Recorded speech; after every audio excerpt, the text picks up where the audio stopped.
ಹರೇ ಕೃಷ್ಣ. ಎಲ್ಲರಿಗೂ ಸ್ವಾಗತ ಇಂದಿನ ತರಗತಿ ಸದಾಚಾರ ತರಗತಿಗೆ. ಸ್ಕ್ರೀನ್ ಕಾಣಿಸ್ತಾ ಇದೆಯಾ? ಹರೇ ಕೃಷ್ಣ ಪ್ರಭುಜಿ, ಕಾಣಿಸ್ತಿದೆ. ಹರೇ ಕೃಷ್ಣ. ಪ್ರಾರ್ಥನೆಯೊಂದಿಗೆ ಇಂದಿನ ತರಗತಿಯನ್ನು ಪ್ರಾರಂಭ ಮಾಡೋಣ.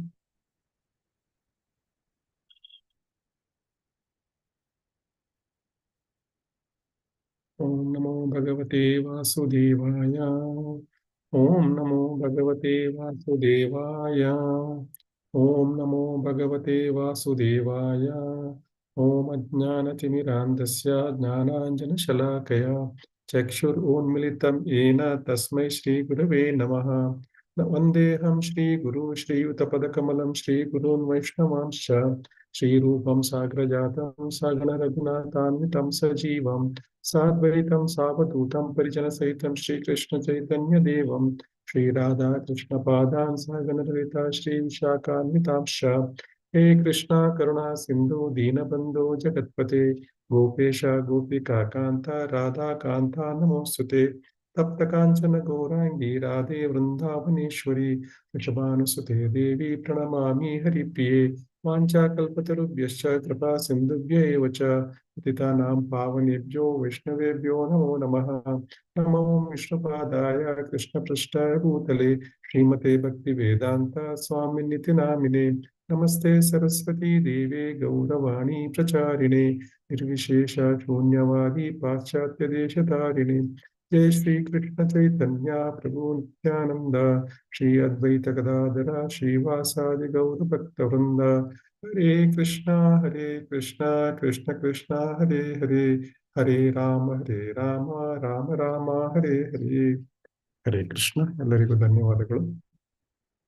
ನಾವು ಕಳೆದ ವಾರ 4ನೇ ಶ್ಲೋಕದವರೆಗೂ ಓದಿದ್ವಿ. ಗಜೇಂದ್ರ ಮೋಕ್ಷದ ಚರ್ಚೆಯನ್ನು 4ನೇ ಶ್ಲೋಕದವರೆಗೂ ಚರ್ಚೆ ಮಾಡಿದ್ವಿ. ಯಾರಿಗಾರು ನೆನಪಿದೆಯಾ 4ನೇ ಶ್ಲೋಕದಲ್ಲಿ ಏನು ಓದಿದ್ವಿ ಅಂತ? ಎಲ್ಲ ಕಾರಣಕ್ಕೆ ಕಾರಣ ಭಗವಂತನೇ ಅಂತ. ಎಲ್ಲ ಕಾರಣಕ್ಕೆ ಕಾರಣ ಭಗವಂತ. ಪರಮ ಕಾರಣ ಮತ್ತು ಪರಮ ಪರಿಣಾಮ ಎರಡೂ ಭಗವಂತನೇ. ಅವನು ವೀಕ್ಷಕನೂ ಹೌದು, ಸಾಕ್ಷಿಯೂ ಕೂಡ ಹೌದು. ಒಂದೇ ಕಾಲಕ್ಕೆ ಅವನು ವೀಕ್ಷಕನು ಮತ್ತು ಸಾಕ್ಷಿಯೂ ಹೌದು. ಮತ್ತು ಅವನು ಎಲ್ಲದಕ್ಕೆ ಅತೀತನಾಗಿದ್ದಾನೆ.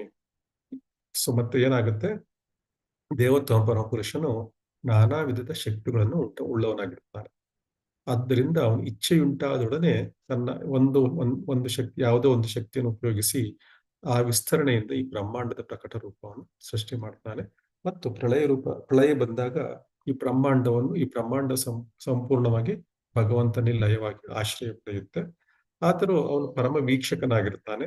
ಯಾವುದೇ ಸಂದರ್ಭದಲ್ಲೂ ಪರಮಪ್ರಭು ವ್ಯತ್ಯಾಸರಹಿತನಾಗಿರ್ತಾನೆ, ಕೇವಲ ಸಾಕ್ಷಿಯಾಗಿರ್ತಾನೆ. ಉದಾಹರಣೆಗೆ ನಾವು ಒಂದು ಸಮುದ್ರವನ್ನು ತೆಗೆದುಕೊಳ್ಳೋದಾದ್ರೆ, ಸಮುದ್ರದಲ್ಲಿ ಸೂರ್ಯನ ಶಾಖ ಹೆಚ್ಚಾದಾಗ ಎಲ್ಲ ಮಳೆ, ಸಮುದ್ರದ ನೀರು ಆವಿಯಾಗಿ ಮೋಡಗಳಾಗುತ್ತವೆ. ಅದಕ್ಕೆ ಸಮುದ್ರ ಸಾಕ್ಷಿಯಾಗಿರುತ್ತೆ. ಅದು ಅದರಲ್ಲಿ ಏನು ಪಾರ್ಟಿಸಿಪೇಟ್ ಮಾಡಲ್ಲ. ನಂತರ ಆ ಮೋಡಗಳು ಭೂಮಿಯ ಮೇಲೆ ಗಾಳಿ ಭೂಮಿಯ ಮೇಲಕ್ಕೆ ತಗೊಂಡು ಹೋಗುತ್ತೆ. ಆಮೇಲೆ ಭೂಮಿಯ ಮೇಲೆ ಮಳೆ ಸುರಿಯುತ್ತೆ. ಆ ಸುರಿದ ಮಳೆ ಏನಾಗುತ್ತೆ, ಮತ್ತೆ ನದಿಗಳ ಮೂಲಕವಾಗಿ ಮತ್ತೆ ಸಮುದ್ರಕ್ಕೆ ಸೇರುತ್ತೆ. ಆಗ್ಲೂ ಕೂಡ ಸಮುದ್ರ ವ್ಯತ್ಯಾಸರಹಿತನಾಗಿರುತ್ತೆ. ಅದೇ ರೀತಿ ಭಗವಂತ ಕೂಡ ಅವನು ವ್ಯತ್ಯಾಸರಹಿತನಾಗಿರ್ತಾನೆ. ಅವನು ಕೇವಲ ಸಾಕ್ಷಿಯಾಗಿರ್ತಾನೆ. ಹೇಗೆ ಸಮುದ್ರ ಸಾಕ್ಷಿಯಾಗಿರುತ್ತೋ, ನೀರು ಹೋಯ್ತು ಸಮುದ್ರದಿಂದ, ಮತ್ತೆ ನೀರು ಸಮುದ್ರಕ್ಕೆ ವಾಪಸ್ ಬಂತು. ಈ ರೀತಿಯಾಗಿ ಅವನು ಸಮುದ್ರ ಏನ್ ಮಾಡುತ್ತೆ, ನೀರು ಆವಿ ಆಗ್ತಾ ಇದ್ರೆ ಅದನ್ನ ತಡೆಯೋಕ್ಕೂ ಹೋಗಲ್ಲ. ನೀರು ಒಳಗಡೆ ಬಂದ್ರೆ ಅದಕ್ಕೆ ಏನು ವ್ಯತ್ಯಾಸವೂ ಆಗಲ್ಲ. ಎಷ್ಟೇ ನದಿಗಳಿಂದ ನೀರು ಬಂದರೂ ಕೂಡ ಸಮುದ್ರ ತನ್ನ ಮೆರೆಯನ್ನು, ತನ್ನ ಮಿತಿಗಳನ್ನು ಮೀರುವುದಿಲ್ಲ. ಹಾಗೆ ಅಷ್ಟೇ ಮಿತಿಯಲ್ಲಿ ಇರುತ್ತೆ. ಅವನು ಎಲ್ಲ ಸೃಷ್ಟಿ ಲಯಗಳಿಂದ ಭಗವಂತ ದೂರವಾಗಿರ್ತಾನೆ. ಇದ್ರ ಬಗ್ಗೆ ನಾವು ಇಂದಿನ ತರಗತಿಯಲ್ಲಿ ತಿಳ್ಕೊಂಡ್ವಿ. ಈಗ ಶ್ಲೋಕ 5 ಮುಂದುವರಿಸ್ಕೊಂಡು ಹೋಗೋಣ. ನಾನು ಫಸ್ಟ್ ಓದ್ತೇನೆ. ಕಾಲೇನ ಪಂಚತ್ವಮಿತೇಷು ಕೃತ್ಸ್ನಶೋ ಲೋಕೇಶು ಪಾಲೇಷು ಚ ಸರ್ವಹೇತುಷು ತಮಸ್ತದಾಸೀತ್ ಗಹನಂ ಗಂಭೀರಂ ಯಸ್ತಸ್ಯ ಪಾರೇ ಅಭಿವಿರಾಜತೆ ವಿಭುಃ. ರಿಪೀಟ್ ಮಾಡೋಣ. ಕಾಲೇನ ಪಂಚತ್ವಮಿತೇಷು ಕೃತ್ಸ್ನಶೋ. ಕಾಲೇನ ಪಂಚತ್ವಮಿತೇಷು ಕೃತ್ಸ್ನಶೋ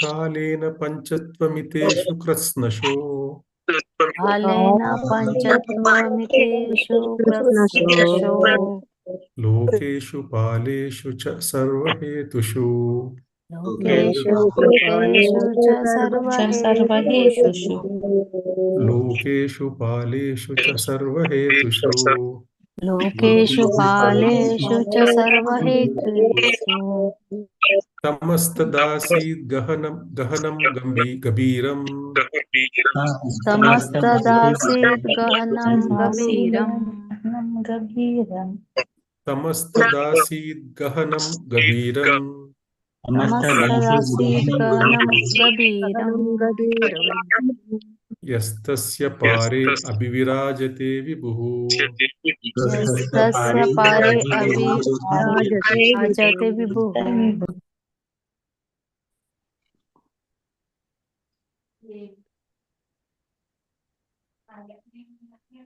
ಇನ್ನೊಂದ್ಸರಿ ರಿಪೀಟ್ ಮಾಡೋಣ.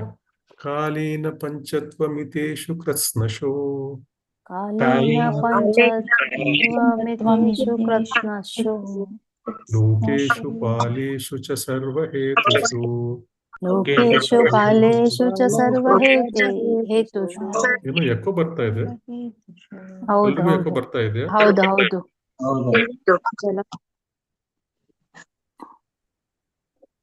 ಈಗ ಬರ್ತಾ ಇದೆಯಾ? ಇಲ್ಲ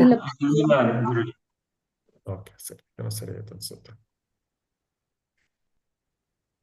ಕಾಲೇನ ಪಂಚತ್ವಮಿತೇಷು ಕೃತ್ಸ್ನಶೋ ಕಾಲೇನ ಪಂಚತ್ವಮಿತೇಷು ಕೃತ್ಸ್ನಶೋ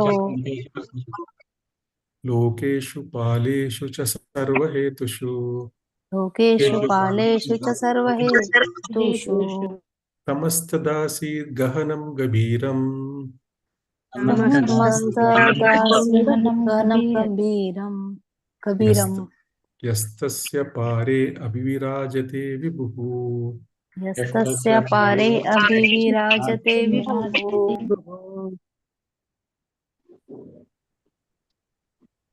ಕಾಲೇನ ಕಾಲಾನುಕ್ರಮದಲ್ಲಿ ಕೋಟಿ ವರ್ಷಗಳ ನಂತರ ಕಾಲಾನುಕ್ರಮದಲ್ಲಿ ಕೋಟಿ ವರ್ಷಗಳ ನಂತರ ಪಂಚತ್ವಂ ಮಾಯೆಯ ಪ್ರತಿಯೊಂದು ನಾಶವಾದಾಗ ಪಂಚತ್ವಂ ಮಾಯೆಯ ಪ್ರತಿಯೊಂದು ನಾಶವಾದಾಗ ಇತೇಷು ಸಕಲ ಪರಿವರ್ತನೆಗಳಲ್ಲಿ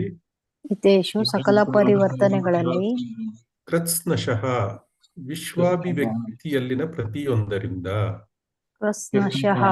ವಿಶ್ವ ಅಭಿವ್ಯಕ್ತಿಯಲ್ಲಿನ ಪ್ರತಿಯೊಂದರಿಂದ ಲೋಕೇಶು ಎಲ್ಲ ಲೋಕಗಳಲ್ಲಿ ಅಥವಾ ಇರುವ ಎಲ್ಲವುಗಳಲ್ಲಿ ಲೋಕೇಶು ಎಲ್ಲ ಲೋಕಗಳಲ್ಲಿ ಅಥವಾ ಇರುವ ಎಲ್ಲವುಗಳಲ್ಲಿ ಪಾಲೇಶು ಬ್ರಹ್ಮನಂತಹ ಪಾಲಕರಲ್ಲಿ ಪಾಲೇಶು ಬ್ರಹ್ಮರಂತ ಪಾಲಕರಲ್ಲಿ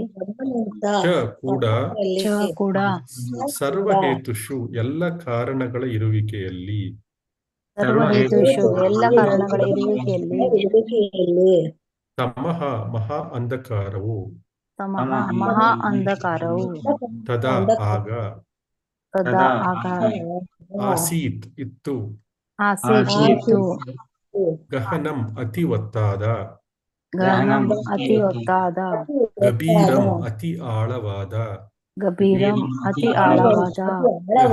ಯಾವ ದೇವೋತ್ತಮ ಪರಮಪುರುಷನು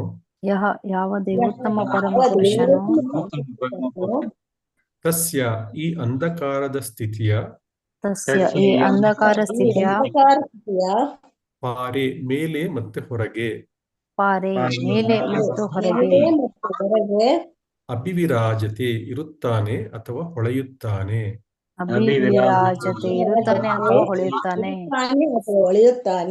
ವಿಭುಃ ಪರಮಪುರುಷನು ಅನುವಾದ ಮತ್ತು ಭಾವಾರ್ಥ ಶ್ರೀಲ ಪ್ರಭುಪಾದರಿಂದ ಶ್ರೀಲ ಪ್ರಭುಪಾದರಿಗೆ ಜಯವಾಗಲಿ. ಭಾವಾರ್ಥ ಓದುವರು ಹ್ಯಾಂಡ್ ರೇಸ್ ಮಾಡಿ. ಕಾಲಾನುಕ್ರಮದಲ್ಲಿ ಗ್ರಹಗಳು, ಅವುಗಳ ನಿರ್ದೇಶಕರು ಮತ್ತು ಪಾಲಕರು ಸೇರಿ ಬ್ರಹ್ಮಾಂಡದ ಎಲ್ಲ ಕಾರಣಾತ್ಮಕ ಹಾಗೂ ಕಾರ್ಯಾತ್ಮಕ ಅಭಿವ್ಯಕ್ತಿಗಳು ನಾಶವಾದಾಗ ಗಾಢಾಂಧಕಾರ ಕವಿಯುತ್ತದೆ. ಆದರೂ ಈ ಅಂಧಕಾರದ ಮೇಲೆ ದೇವೋತ್ತಮ ಪರಮಪುರುಷನಿದ್ದಾನೆ. ನಾನು ಅವನ ಪಾದ ಕಮಲಗಳನ್ನು ಆಶ್ರಯಿಸುತ್ತೇನೆ. ರಿಪೀಟ್ ಮಾಡೋಣ. ಕಾಲಾನುಕ್ರಮದಲ್ಲಿ ಕಾಲಾನುಕ್ರಮದಲ್ಲಿ ಗ್ರಹಗಳು ಅವುಗಳ ನಿರ್ದೇಶಕರು ಗ್ರಹಗಳು ಅವುಗಳ ನಿರ್ದೇಶಕರು ಮತ್ತು ಪಾಲಕರು ಸೇರಿ ಬ್ರಹ್ಮಾಂಡದ ಎಲ್ಲ ಕಾರಣಾತ್ಮಕ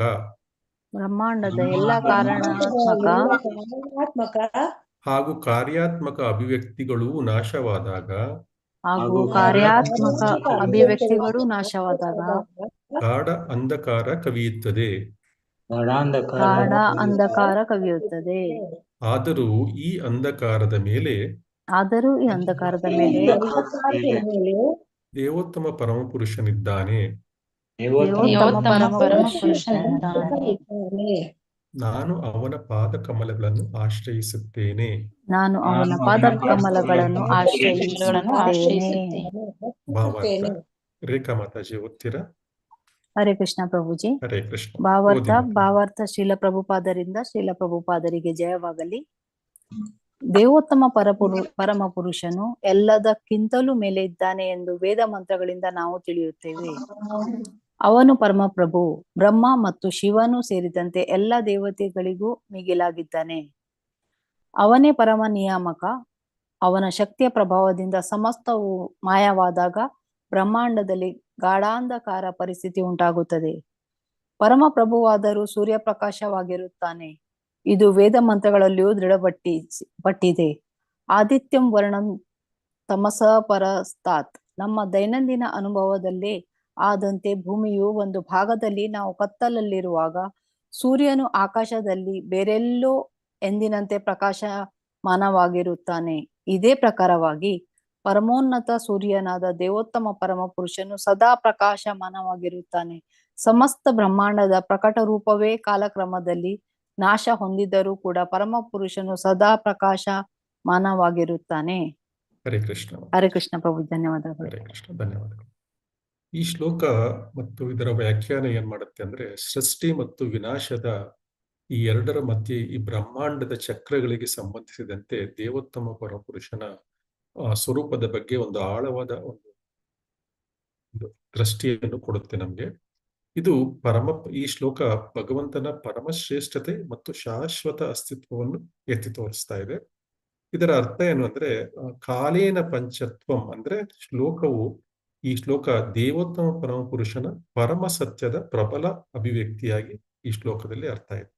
ಅಂದ್ರೆ ಕಾಲೇನ ಅಂದ್ರೆ ಕಾಲಕ್ರಮೇಣ ಬ್ರಹ್ಮಾಂಡದ ಎಲ್ಲಾ ಕಾರಣ ಮತ್ತು ಪರಿಣಾಮದ ಅಭಿವ್ಯಕ್ತಿಗಳು, ಗ್ರಹಗಳು ಮತ್ತು ಅವುಗಳ ನಿರ್ವಾಹಕರು, ಮತ್ತು ಚಂದ್ರ ಅಂದ್ರೆ ಚಂದ್ರಗ್ರಹ, ಸೂರ್ಯಗ್ರಹ, ಸೂರ್ಯ ಮತ್ತು ಸೂರ್ಯನ ಪಾಲಿಸುವ ಸೂರ್ಯಗ್ರಹ, ಶುಕ್ರ ಮತ್ತು ಶುಕ್ರ ಪಾಲಿಸುವ ಶುಕ್ರಗ್ರಹ, ಈ ರೀತಿಯಾಗಿ ಎಲ್ಲ ಗ್ರಹಗಳು ಮತ್ತು ಅವುಗಳ ನಿರ್ವಾಹಕರು, ಈ ಎಲ್ಲ ಪಾಲಕರು ನಾಶವಾದಾಗ ಎಲ್ಲ ಕಡೆ ಕತ್ತಲೆಯ ಪರಿಸ್ಥಿತಿ ಉಂಟಾಗುತ್ತೆ. ಯಾಕಂದ್ರೆ ಸೂರ್ಯನೇ ಇಲ್ವಲ್ಲ, ಸೊ ಹಾಗಾಗಿ ಕತ್ತಲೆ ಪರಿಸ್ಥಿತಿ ಉಂಟಾಗುತ್ತೆ.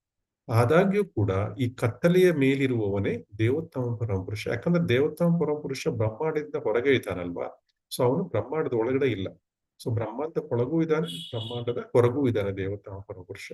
ಸೊ ಹಾಗಾಗಿ ಅವನು ಅದಕ್ಕಿಂತಲೂ ಮೇಲೆ ಇದ್ದಾನೆ ದೇವೋತ್ತಮ ಪರಮಪುರುಷ. ಸೊ ಅಂತಹ ಪರಮಪುರುಷನ ಪಾದ ಕಮಲಗಳನ್ನು ನಾನು ಆಶ್ರಯ ಪಡೆಯುತ್ತೇನೆ ಅಂತ ಗಜೇಂದ್ರ ಹೇಳ್ತಾ ಇದ್ದಾನೆ. ಈ ಶ್ಲೋಕ ವೈದಿಕ ಬ್ರಹ್ಮಾಂಡದ ಒಂದು ತತ್ವಶಾಸ್ತ್ರದ ಕೇಂದ್ರ ಬಿಂದುವಾಗಿರೋ ಮತ್ತು ಬ್ರಹ್ಮಾಂಡದ ಪ್ರಳಯ ಸ್ವರೂಪದ ಬಗ್ಗೆ ಕೂಡ ಈ ಶ್ಲೋಕ ವಿವರಣೆಯನ್ನು ಕೊಡುತ್ತೆ.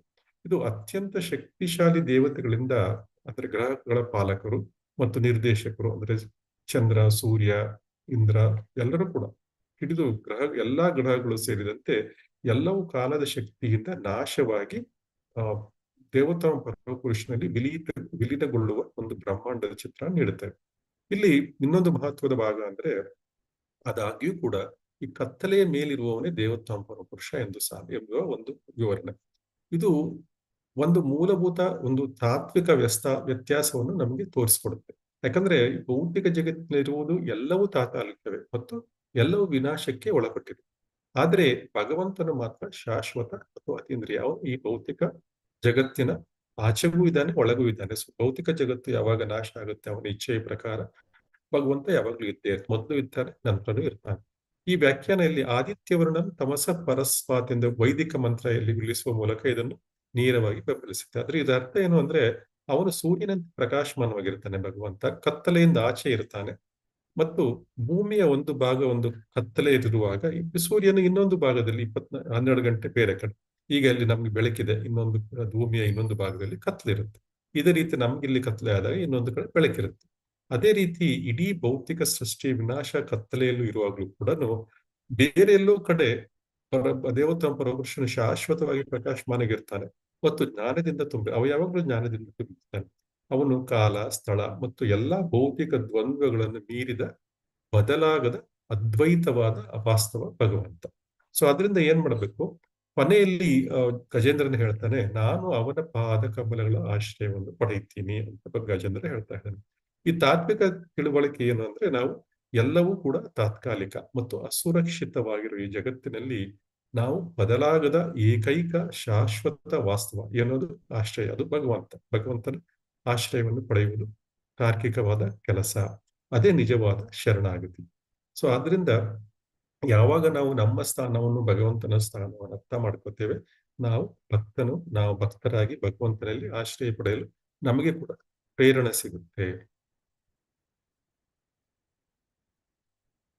ಮುಂದಿನ ಶ್ಲೋಕಕ್ಕೆ ಹೋಗೋಣ. ಶ್ಲೋಕ 6.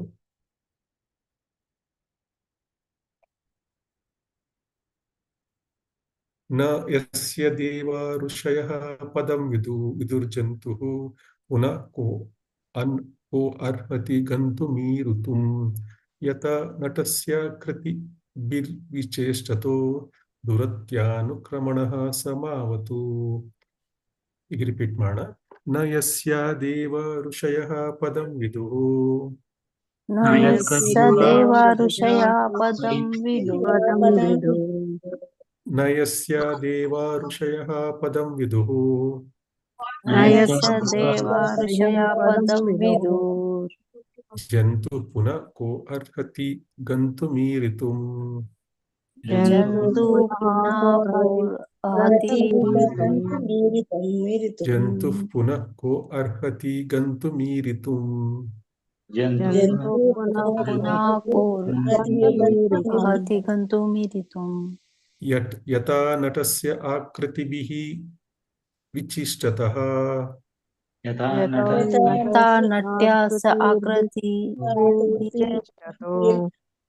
ಯಥಾ ನಟಸ್ಯ ಆಕೃತಿಭಿಃ ವಿಚಿಷ್ಟಿತಃ, ಯಥಾ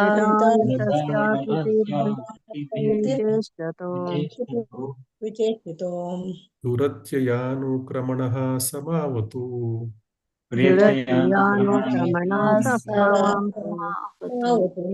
ದುರತ್ಯಯಾನುಕ್ರಮಣಃ ಸಮಾವತು. ಅನುಕ್ರಮಣ ಸಮಾವತು. ಅರ್ಥಗಳನ್ನು ನೋಡುವ. ಪದಗಳ ಅರ್ಥವನ್ನು. ನ ಆಗದು, ನ ಆಗದು, ಯಸ್ಯ ಯಾವ, ಯಸ್ಯ ಯಾವ, ದೇವಾಹ ದೇವತೆಗಳು, ದೇವತೆಗಳು, ಋಷಯಃ ಮಹರ್ಷಿಗಳು, ಋಷಯ ಮಹರ್ಷಿಗಳು, ಪದಂ ಸ್ಥಿತಿಯನ್ನು, ಪದಂ ಸ್ಥಿತಿಯನ್ನು, ವಿದುಹು ತಿಳಿಯಬಲ್ಲರು, ಇದು ತಿಳಿಯಬಲ್ಲರು, ಋಷಯಃ ಮಹರ್ಷಿಗಳು, ಜಂತು ಮಂದಮತಿಗಳಾದ, ಮಂದಮತಿಗಳಾದ, ಪ್ರಾಣಿಗಳಂತಹ ಜೀವಿಗಳು, ಪುನಃ ಮತ್ತೆ, ಯಾರು, ಅರ್ಹತಿ ಸಮರ್ಥರು, ಗಂತುಂ ಜ್ಞಾನವನ್ನು ಹೊಂದಲು, ಈರಿತುಂ ಅಥವಾ ಮಾತುಗಳ ಮೂಲಕ ವ್ಯಕ್ತಪಡಿಸಲು,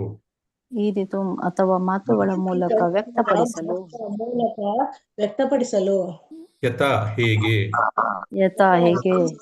ನಟಸ್ಯ ನಟನ, ಆಕೃತಿಭಿಃ ದೈಹಿಕ ಲಕ್ಷಣಗಳಿಂದ,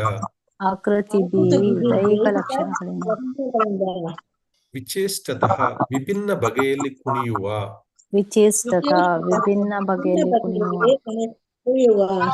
ದುರತ್ಯಯ ಅತ್ಯಂತ ಕಷ್ಟವಾದ, ಅನುಕ್ರಮಣ ಅವನ ಚಲನೆಗಳು, ಆ ದೇವೋತ್ತಮ ಪರಮಪುರುಷನು ಆ ದೇವೋತ್ತಮ ಪರಮ ಪುರುಷನು ಮಾ ನನಗೆ ನನಗೆ ಅವತ್ತು ರಕ್ಷಣೆಯನ್ನು ನೀಡಲಿ. ಅವತ್ತು ರಕ್ಷಣೆಯನ್ನು ನೀಡಲಿ. ಅನುವಾದ ಮತ್ತು ಭಾವಾರ್ಥ ಶ್ರೀಲ ಪ್ರಭುಪಾದರಿಂದ ಶ್ರೀಲ ಪ್ರಭುಪಾದರಿಗೆ ಜಯವಾಗಲಿ. ಆಕರ್ಷಕ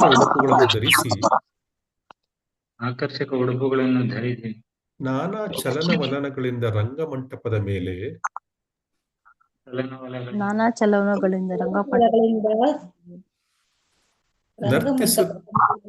ನರ್ತಿಸುತ್ತಿರುವ ಕಲಾವಿದನನ್ನು ಪ್ರೇಕ್ಷಕರು ಗುರುತು ಹಿಡಿಯಲಾರರು. ಹಾಗೆಯೇ ಪರಮ ಕಲಾವಿದನ ಕ್ರಿಯೆಗಳು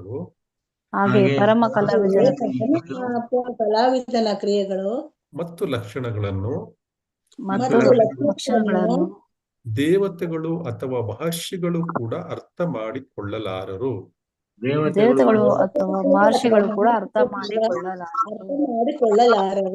ಇನ್ನು ಪ್ರಾಣಿಗಳಂತೆ ಬುದ್ಧಿಹೀನರಿಂದಂತಲೂ ಖಂಡಿತ ಸಾಧ್ಯವಿಲ್ಲ.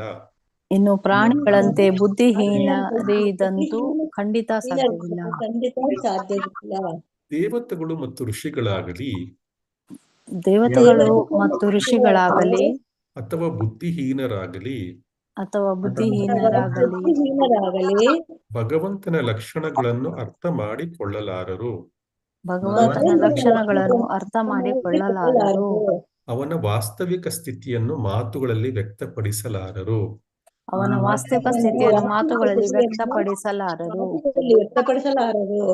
ಅಂತಹ ದೇವೋತ್ತಮ ಪರಮಪುರುಷನು ನನಗೆ ರಕ್ಷಣೆಯನ್ನು ಕೊಡಲಿ.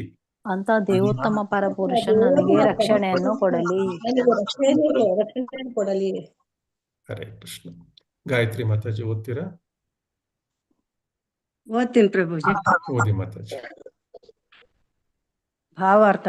ಶ್ರೀಲ ಪ್ರಭುಪಾದರಿಗೆ ಜಯವಾಗಲಿ. ಇದೇ ಬಗೆಯ ತಿಳುವಳಿಕೆಯನ್ನು ಕುಂತಿ ದೇವಿಯು ವ್ಯಕ್ತಪಡಿಸಿದ್ದಳು. ಪರಮ ಪ್ರಭು ಒಳಗೂ ಹೊರಗೂ ಎಲ್ಲೆಡೆಯೂ ಇದ್ದಾನೆ. ಅವನು ಹೃದಯದಲ್ಲಿಯೂ ಇದ್ದಾನೆ. ಸರ್ವಸಚಾಹಂ ಹೃದಯ ಸನ್ನಿವಿಷ್ಟ ಈಶ್ವರ ಸರ್ವಭೂತಾನ್ ಹೃದಯೇರ್ಜುನ ತಿಷ್ಠತಿ. ಪರಮ ಪ್ರಭುವನ್ನು ತನ್ನ ಹೃದಯದಲ್ಲಿ ಕಾಣಬಹುದು ಎಂದು ಸೂಚಿಸಲಾಗಿದೆ. ಅವನನ್ನು ಕಾಣಲು ಪ್ರಯತ್ನಿಸುತ್ತಿರುವ ಅನೇಕ ಯೋಗಿಗಳಿದ್ದಾರೆ. ಧ್ಯಾನ ವಸ್ಥಿತ ತದ್ಗತೇನ ಮನಸ ಪಶ್ಯಂತಿಯಂ ಯೋಗಿನಃ. ಇಷ್ಟಾದರೂ ಮಹಾಯೋಗಿಗಳು, ದೇವತೆಗಳು, ಸಾಧುಗಳು ಮತ್ತು ಋಷಿಗಳು ಕೂಡ ಆ ಮಹಾಕಲಾವಿದನ ದೈಹಿಕ ಲಕ್ಷಣಗಳನ್ನು ಅರಿಯಲು ಆಸಕ್ತರಾಗಿದ್ದಾರೆ. ಅವನ ಚಲನವಲನಗಳನ್ನು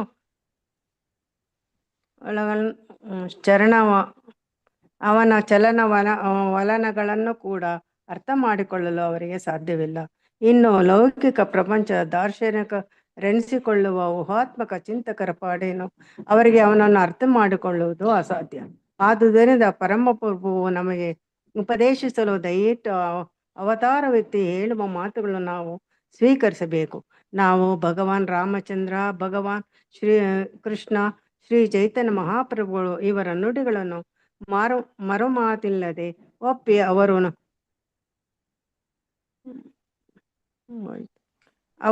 ನಡೆದ ಹಾದಿಯನ್ನು ಅನುಸರಿಸಬೇಕು. ಆಗ ಅವರ ಅವತಾರಗಳ ಉದ್ದೇಶವನ್ನು ತಿಳಿಯಲು ನಮಗೆ ಸಾಧ್ಯವಾಗಬಹುದು. ಜನ್ಮ ಕರ್ಮ ಚ ಮೇ ದಿವ್ಯಂ ಏಮಂ ಯೋ ವೇತಿ ತತ್ವತಃ ತ್ಯಕ್ವಾ ದೇಹಂ ಪುನರ್ಜನ್ಮ ನೇತಿ ಮಾಮೇತಿ ಸೋರ್ಜುನ. ಗೀತಾ 4:9 ಇದೆ. ಭಗವಂತನ ಅನುಗ್ರಹದಿಂದ ಅವನನ್ನು ಅರ್ಥ ಮಾಡಿಕೊಳ್ಳಲು ಸಾಧ್ಯವಾದರೆ ಮಾನವನ ಲೌಕಿಕ ದೇಹದಲ್ಲಿಯೇ ಕೂಡಲೇ ಬಿಡುಗಡೆ ಹೊಂದುವನು. ಅನಂತರ ಲೌಕಿಕ ದೇಹಕ್ಕೆ ಯಾವ ಕ್ರಿಯೆಗಳೂ ಇರುವುದಿಲ್ಲ. ದೇಹದಿಂದ ಏನಾದರೂ ಕ್ರಿಯೆಗಳು ನಡೆದರೆ ಅವು ಕೃಷ್ಣ ಪ್ರಜ್ಞೆಯ ಕಾರ್ಯಗಳಾಗಿರುತ್ತವೆ. ಈ ರೀತಿಯಲ್ಲಿ ವ್ಯಕ್ತಿಯು ತನ್ನ ದೇಹವನ್ನು ತ್ಯಜಿಸಿ ಭಗವದ್ಧಾಮಕ್ಕೆ ಹಿಂತಿರುಗಬಹುದು. ಹರೇ ಕೃಷ್ಣ ಪ್ರಭುಜಿ, ಧನ್ಯವಾದಗಳು.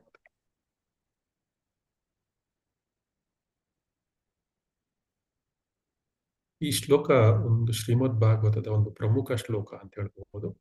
ಇದು ಭಗವಂತನ ಗ್ರಹಿಸಲಾಗದ ಮತ್ತು ಭಗವಂತನ ಅನಂತ ಶಕ್ತಿಯನ್ನು ವಿವರಿಸ್ತಾ ಇದೆ. ಇಲ್ಲಿ ದೇವತೆಗಳು ಮತ್ತು ಋಷಿಗಳಿಗೆ ಕೂಡ ಭಗವಂತನ ನಿಜವಾದ ಸ್ಥಾನ ಏನು ಅನ್ನೋದು ಅರ್ಥ ಮಾಡಿಕೊಳ್ಳಿಕ್ಕೆ ಸಾಧ್ಯವಿಲ್ಲ. ಅಂತಹ ಪರಿಸ್ಥಿತಿಯಲ್ಲಿ ನಮ್ಮಂತಹ ಸಾಮಾನ್ಯ ಜಂತುಗಳು ಅವನನ್ನು ಸಂಪೂರ್ಣವಾಗಿ ತಿಳ್ಕೊಳ್ಳೋದು ಅಥವಾ ವರ್ಣಿಸ್ಲಿಕ್ಕೆ ಹೇಗೆ ತಾನೇ ಸಾಧ್ಯ? ಸೊ ಭಗವಂತನು ಒಂದು ರೀತಿಯ ನಟನಂತೆ, ಅವನು ವಿವಿಧ ರೂಪಗಳನ್ನು ಧರಿಸಿ ಲೀಲೆಗಳನ್ನು ಮಾಡ್ತಾನೆ. ಅವನ ವೈಭವವನ್ನು ಸಂಪೂರ್ಣವಾಗಿ ತಿಳಿದುಕೊಳ್ಳುವುದು ತುಂಬಾ ಕಷ್ಟ. ಅಂತಹ ಭಗವಂತನು ನನ್ನನ್ನು ರಕ್ಷಿಸಲಿ ಅಂತ ಗಜೇಂದ್ರ ಪ್ರಾರ್ಥನೆ ಮಾಡ್ತಾ ಇದ್ದಾನೆ. ಈ ಶ್ಲೋಕದಲ್ಲಿ ಭಗವಂತನನ್ನು ಒಂದು ನಟನೆಗೆ, ಒಂದು ನುರಿತ ನಟನೆಗೆ ಹೋಲಿಸಲಾಗಿದೆ. ಇದು ಬಹಳ ಒಂದು ಅರ್ಥವನ್ನು, ಒಳ್ಳೆಯ ಡೀಪ್ ಆದ ಅರ್ಥವನ್ನು ಕೊಡುತ್ತೆ. ಭಗವಂತ ಒಂದು ನಟನಂತೆ. ಸೊ ಒಬ್ಬ ನಟ ವಿಭಿನ್ನ ಭಿನ್ನ ಪಾತ್ರಗಳನ್ನು ಅವನು ಸ್ಟೇಜ್ ಮೇಲೆ ನಿರ್ವಹಿಸುವಾಗ ಏನಾಗುತ್ತೆ, ಅವನ ನಿಜವಾದ ವ್ಯಕ್ತಿತ್ವ ಎಷ್ಟೋ ಜನ ಹೊರಗಡೆ ಜನಗಳಿಗೆ ಗೊತ್ತೇ ಆಗೋದಿಲ್ಲ. ಎಲ್ಲ ಮೇಕಪ್ ಎಲ್ಲ ಮಾಡಿಬಿಟ್ಟಿರ್ತಾರೆ. ಸೊ ಅವ್ರಿಗೆ ಹೊರಗಡೆ ಕೂತಿರೋ ಜನಗಳಿಗೆ ಯಾರಿಗೂ ಗೊತ್ತಾಗೋದಿಲ್ಲ ಯಾರು ಮನುಷ್ಯ. ನಮ್ಮ ಪಕ್ಕದ ಮನೆಯವರೇ ಇರ್ಬೋದು ಅವರು, ಆದ್ರೆ ಅಲ್ಲಿ ಮೇಕಪ್ ಎಲ್ಲ ಮಾಡಿ ನಿಂತು ಅವ್ರು ನಟನೆ ಮಾಡ್ತಾ ಇದ್ರೆ ನಮ್ಗೆ ಗೊತ್ತೇ ಆಗೋದಿಲ್ಲ. ಸೊ ಅದರಿಂದ ಪ್ರೇಕ್ಷಕರಿಗೆ ಅವನು ನಿರ್ವಹಿಸುವ ಪಾತ್ರ ಮಾತ್ರ ಕಾಣಿಸುತ್ತದೆ. ಆದ್ರೆ ನಿಜವಾದ ವ್ಯಕ್ತಿತ್ವ, ಆ ವ್ಯಕ್ತಿಯ ವ್ಯಕ್ತಿತ್ವ ನಮಗೆ ಗೊತ್ತಿರೋದಿಲ್ಲ, ಆ ನಟನ ವ್ಯಕ್ತಿತ್ವ ನಮಗೆ ಗೊತ್ತಿರೋದಿಲ್ಲ. ಅದೇ ರೀತಿ ಭಗವಂತ ಕೂಡ ತಮ್ಮ ಅನೇಕ ಲೀಲೆಗಳನ್ನು ಮಾಡ್ತಾ ಇರ್ತಾನೆ. ನಾವು ಅವನ ನಿಜವಾದ ಅನಂತ ಮತ್ತು ಸರ್ವಶಕ್ತವನ ರೂಪವನ್ನು ಅರ್ಥ ಮಾಡ್ಕೊಳ್ಳಕ್ಕೆ, ಹಿಂದಿರುವ ಸರ್ವಶಕ್ತ ರೂಪವನ್ನು ಅರ್ಥ ಮಾಡ್ಕೊಳ್ಳೋದು ಬಹಳ ಕಷ್ಟ. ಅವನು ಭಗವಂತ ಮಾನವನಾಗಿ ಹುಟ್ಟುತ್ತಾನೆ, ಮಾನವಾಗಿ ಅವತರಿಸ್ತಾನೆ, ಕೆಲವು ಸರಿ ದೇವತೆಯಾಗಿ ಅವತರಿಸ್ತಾನೆ, ಕೆಲವು ಸಾರಿ ಜೀವ ಜಂತುಗಳು, ಬೇರೆ ಮೀನಿನ ರೂಪದಲ್ಲಿ ಅಥವಾ ಆಮೆಯ ರೂಪದಲ್ಲಿ, ಬೇರೆ ಬೇರೆ ರೂಪಗಳಲ್ಲಿ ಪ್ರಕಟಗೊಳ್ಳುತ್ತಾನೆ. ಆದ್ರೆ ಅವನ ಸಂಪೂರ್ಣ ವೈಭವ ಏನಾಗುತ್ತೆ, ಯಾವಾಗಲೂ ಅವನ ನಟನೆಯ ಒಂದು ರೂಪದಿಂದ ಮರೆಮಾಚಲ್ಪಟ್ಟಿರ್ತದೆ. ಮತ್ತು ಈ ದೇವರು ಮತ್ತು ದೇವತೆಗಳು, ಋಷಿಗಳು ಇವರೆಲ್ಲ ಇದ್ದಾರೆ, ಅವರು ಕೂಡ ಅವರಿಗೆ ಅಸಾಧಾರಣ ಜ್ಞಾನ ಇದೆ. ಸೊ ಉದಾಹರಣೆಗೆ ಅವರು ಶ್ರೀಮದ್ ಭಾಗವತದ 17 ಶ್ಲೋಕಗಳನ್ನು ಅವ್ರಿಗೆ ಒಂದ್ಸಾರಿ ಕೇಳಿದ್ರೆ ಎಲ್ಲ ನೆನಪಿರ್ತದೆ. ಅದನ್ನ ಎಕ್ಸ್ಪ್ಲೈನ್ ಮಾಡೋದು ಅವಶ್ಯಕತೆ ಇಲ್ಲ. ನಮ್ಗೆ ಏನ್ ಪರಿಸ್ಥಿತಿ ಅಂದ್ರೆ, ನೆನ್ನೆ ಕೇಳಿದ ಶ್ಲೋಕ ಇವತ್ತು ನೆನಪಿರಲ್ಲ. ಸೊ ಈ 5ನೇ ಶ್ಲೋಕ ಏನು ಓದಿದ್ವಿ ಅಂತ ನಮಗೆ ನೆನಪಿರಲ್ಲ, ಸಂಪೂರ್ಣವಾಗಿ ಹೇಳಲಿಕ್ಕೆ ನಮ್ಗೆ ತಾಕತ್ತಿಲ್ಲ. ಸೊ ನಾವು ಇಂಥ ಪರಿಸ್ಥಿತಿಲಿ ಇದೀವಿ. ಸೊ ಅಂತಹ ಕಂಪೇರ್ ಮಾಡಿದ್ರೆ ದೇವತೆಗಳು, ಮಹರ್ಷಿಗಳು ಎಷ್ಟೋ ಉನ್ನತ ಸ್ಥಿತಿಯಲ್ಲಿದ್ದಾರೆ. ಆದರೂ ಕೂಡ ಅವರಿಗೆ ಭಗವಂತನ ಸಂಪೂರ್ಣ ಮಹಿಮೆಯನ್ನು ಗ್ರಹಿಸಲಿಕ್ಕೆ ಸಾಧ್ಯವೇ ಇಲ್ಲ. ಆದ್ರೆ ಇದರ ಹಿಂದಿನ ಕಾರಣ ಏನು ಅಂದ್ರೆ, ಭಗವಂತ ಅವರಿಗೆ ಇಂದ್ರಿಯ ಮತ್ತು ಬುದ್ಧಿ, ಅವರ ಬುದ್ಧಿ ಮತ್ತು ಮನಸ್ಸು ಇಂದ್ರಿಯಗಳಿಗೆ ಮೀರಿದವನು ಭಗವಂತ. ಈ ದೇವತೆಗಳು ಮತ್ತು ಮಹಾ ಋಷಿಗಳ ಒಂದು ಅವರ ಮಿತಿಯನ್ನು ಮೀರಿದವನು, ಅವ್ರಿಗೆ ಅರ್ಥ ಆಗೋದಿಲ್ಲ. ಅವರು ಕೇವಲ ಭಗವಂತನ ಒಂದು ಸಣ್ಣ ಭಾಗವನ್ನು ನೋಡ್ಲಿಕ್ಕೆ ಮಾತ್ರ ಅರ್ಥ ಮಾಡ್ಕೊಳ್ಳಿಕ್ಕೆ ಸಮರ್ಥರಾಗಿದ್ದಾರೆ. ಸೊ ಇದು ಭಗವಂತ ಎಷ್ಟು ಅನಂತವಾಗಿದ್ದಾನೆ ಎನ್ನುವುದ ನಮಗೆ ತಿಳಿಲಿಕ್ಕೆ ಇದರಲ್ಲಿ. ಕೊನೆಗೆ ಗಜೇಂದ್ರ ಏನ್ ಹೇಳ್ತಾನೆ, ಅಂತಿಮ ಆಶ್ರಯ ಮತ್ತು ರಕ್ಷಣೆ. ಶ್ಲೋಕದ ಕೊನೆಯಲ್ಲಿ ಏನ್ ಹೇಳ್ತಾನೆ, ಸಮಾವತು, ಆತನು ನನ್ನನ್ನು ರಕ್ಷಿಸಲಿ ಅಂತ ಗಜೇಂದ್ರ ಪ್ರಾರ್ಥನೆ ಮಾಡ್ತಾನೆ. ಭಗವಂತನ ಸಂಪೂರ್ಣ ಸ್ವರೂಪವನ್ನು ಅರ್ಥ ಮಾಡ್ಕೊಳ್ಳೋದು ಅಸಾಧ್ಯ ಎಂದು ತಿಳಿದ ನಂತರ ನಾವು ತೀರ್ಮಾನ ಏನ್ ತಗೋಬೇಕಂದ್ರೆ, ಸಂಪೂರ್ಣವಾಗಿ ಭಗವಂತನಿಗೆ ಶರಣಾಗುವುದು ಒಳ್ಳೆಯದು. ಅವನಿಗೆ ಏನು ಕೇಪಬಿಲಿಟಿ ಅಂತ ನಮ್ಗೆ ಗೊತ್ತಿಲ್ಲ. ಅವನು ಭಗವಂತ ನಮ್ಮೆಲ್ಲರ ಶಕ್ತಿಶಾಲಿ ಭಗವಂತ, ನಮ್ಮೆಲ್ಲರ ಪಾಲಕ. ಆದ್ರಿಂದ ಅವನಿಗೆ ಶರಣಾಗುವುದು ಒಳ್ಳೆಯದು. ಸೊ ಅವನಿಗೆ ಸಂಪೂರ್ಣವಾಗಿ ಅವನ್ನ ತಿಳ್ಕೊಳ್ಳಿಕ್ಕೆ ನಮ್ಮ ಕೈಯಲ್ಲಿ ಸಾಧ್ಯ ಇಲ್ಲ. ಆದ್ರೆ ಅವನ ಕರುಣೆ ಮತ್ತು ರಕ್ಷಣೆಯನ್ನು ಪಡೆಯಲಿಕ್ಕೆ ಯಾವಾಗಲೂ ಸಾಧ್ಯ. ಸೊ ಈ ರೀತಿಯಾಗಿ ಈ ನಮ್ಮ ಜ್ಞಾನ, ನಾವೇನ್ ಮಾಡ್ಬೇಕು, ನಮಗೆ ಗೊತ್ತಿರುವ ಜ್ಞಾನದ ಅಹಂಕಾರವನ್ನು ತೊರೆದು ಭಗವಂತನ ಕರುಣೆಗೆ ಸಂಪೂರ್ಣವಾಗಿ ಶರಣಾಗುವ ಮಾರ್ಗವನ್ನು ನಾವು ಹುಡ್ಕೊಳ್ಬೇಕು. ಈ ವ್ಯಾಖ್ಯಾನ ಏನು, ಈ ದೇವತಾ ಪರಪುರುಷ ಸ್ವರೂಪದ ಕುರಿತಾದ ಈ ವ್ಯಾಖ್ಯಾನ ಇದೆ, ಅವನ ಸರ್ವವ್ಯಾಪಿತ್ವ ಮತ್ತು ಅಗಮ್ಯತೆ ಅಂದ್ರೆ ಲಿಮಿಟ್ಲೆಸ್. ಆತನು ಎಲ್ಲೆಡೆ ಇರುತ್ತಾನೆ. ಅದರ ದೊಡ್ಡ ಯೋಗಿಗಳು ಮತ್ತು ದೇವತೆಗಳು ಕೂಡ ಅವನ್ನ ಸಂಪೂರ್ಣವಾಗಿ ಅರ್ಥ ಮಾಡಿಕೊಳ್ಳಿಕ್ಕೆ ಸಾಧ್ಯ ಇಲ್ಲ. ಸೊ ಇಲ್ಲಿ ನಾವು ಮಾನವನ ಇತಿ ಮತ್ತು ಮಿತಿಗಳನ್ನು ನಾವು ತಿಳ್ಕೊಳ್ಬೇಕು. ಭಗವಂತ ನಮ್ಮ ಹೃದಯದಲ್ಲೇ ಇದ್ದಾನೆ. ಭಗವಂತನ ಸ್ವರೂಪ ಆದರೂ ಕೂಡ ಭಗವಂತನ ಸ್ವರೂಪ ಒಂದು ಆಳವಾದ ರಹಸ್ಯ ಉಳ್ಕೊಂಡಿದೆ. ದೇವತೆಗಳು, ಸಂತರು, ಅವನ ದೈಹಿಕ ಲಕ್ಷಣಗಳನ್ನು, ಅವನ ಕಾರ್ಯಗಳನ್ನು ಅರ್ಥ ಮಾಡ್ಕೊಳ್ಳಿಕ್ಕೆ ಸಾಧ್ಯ ಇಲ್ಲ ಅವ್ರ ಕೈಲಿ.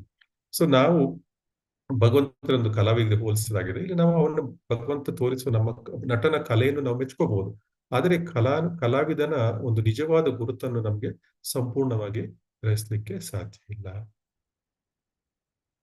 ಆದ್ರಿಂದ ನಾವೇನ್ ಮಾಡ್ಬೇಕು, ಕೇವಲ ಶರಣಾಗತಿಯ ಮಾರ್ಗವನ್ನು ಪಡೆಯಬೇಕು. ಶ್ಲೋಕ 8ಕ್ಕೆ, ಶ್ಲೋಕ 7ಕ್ಕೆ ಹೋಗೋಣ.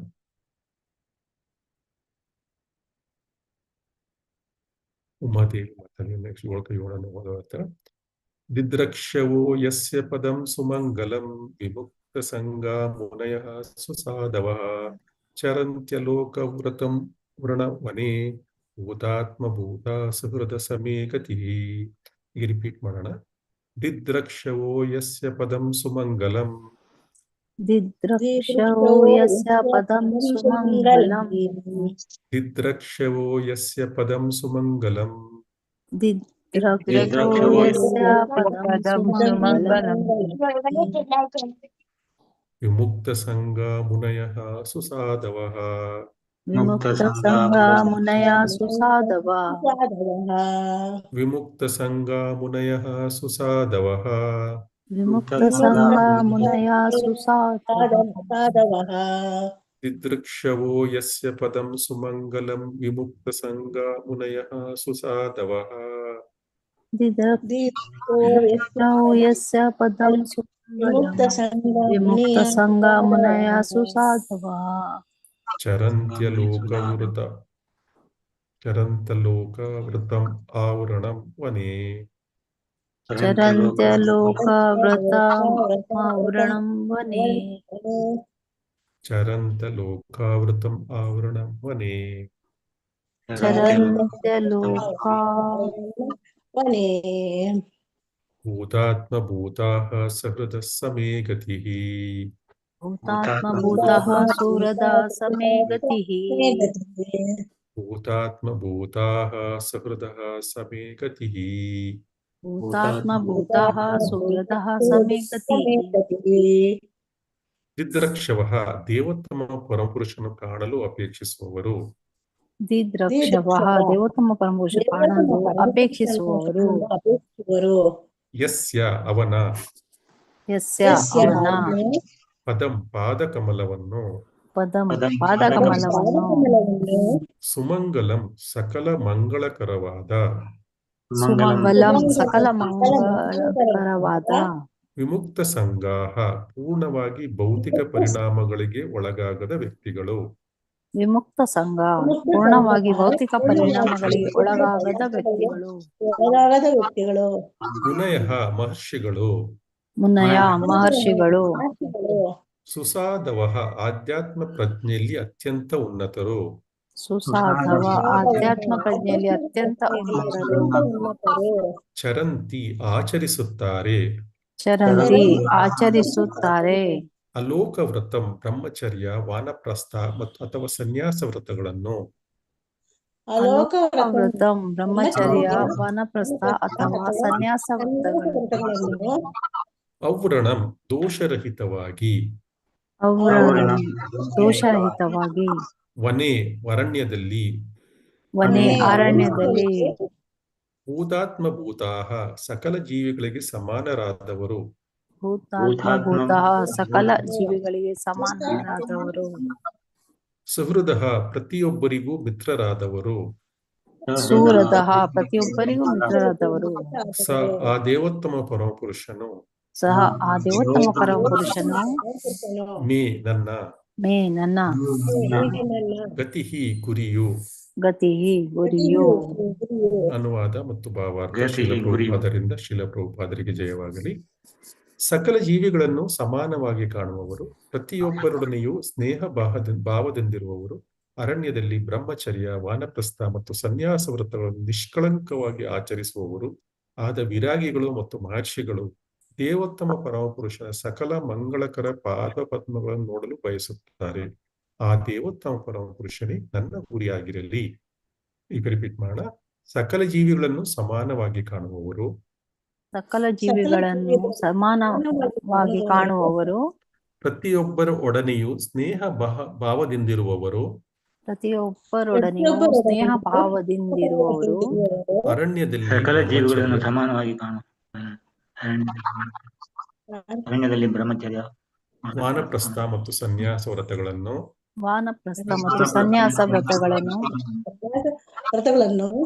ನಿಷ್ಕಳಂಕವಾಗಿ ಆಚರಿಸುವವರು ಆದ ವಿರಾಗಿಗಳು ಹಾಗೂ ಮಹರ್ಷಿಗಳು ದೇವೋತ್ತಮ ಪರಮಪುರುಷನ ಸಕಲ ಮಂಗಳಕರ ಪಾದಪದ್ಮಗಳನ್ನು ನೋಡಲು ಬಯಸುತ್ತಾರೆ. ಆ ದೇವೋತ್ತಮ ಪರಮಪುರುಷನೇ ನನ್ನ ಗುರಿಯಾಗಿರಲಿ.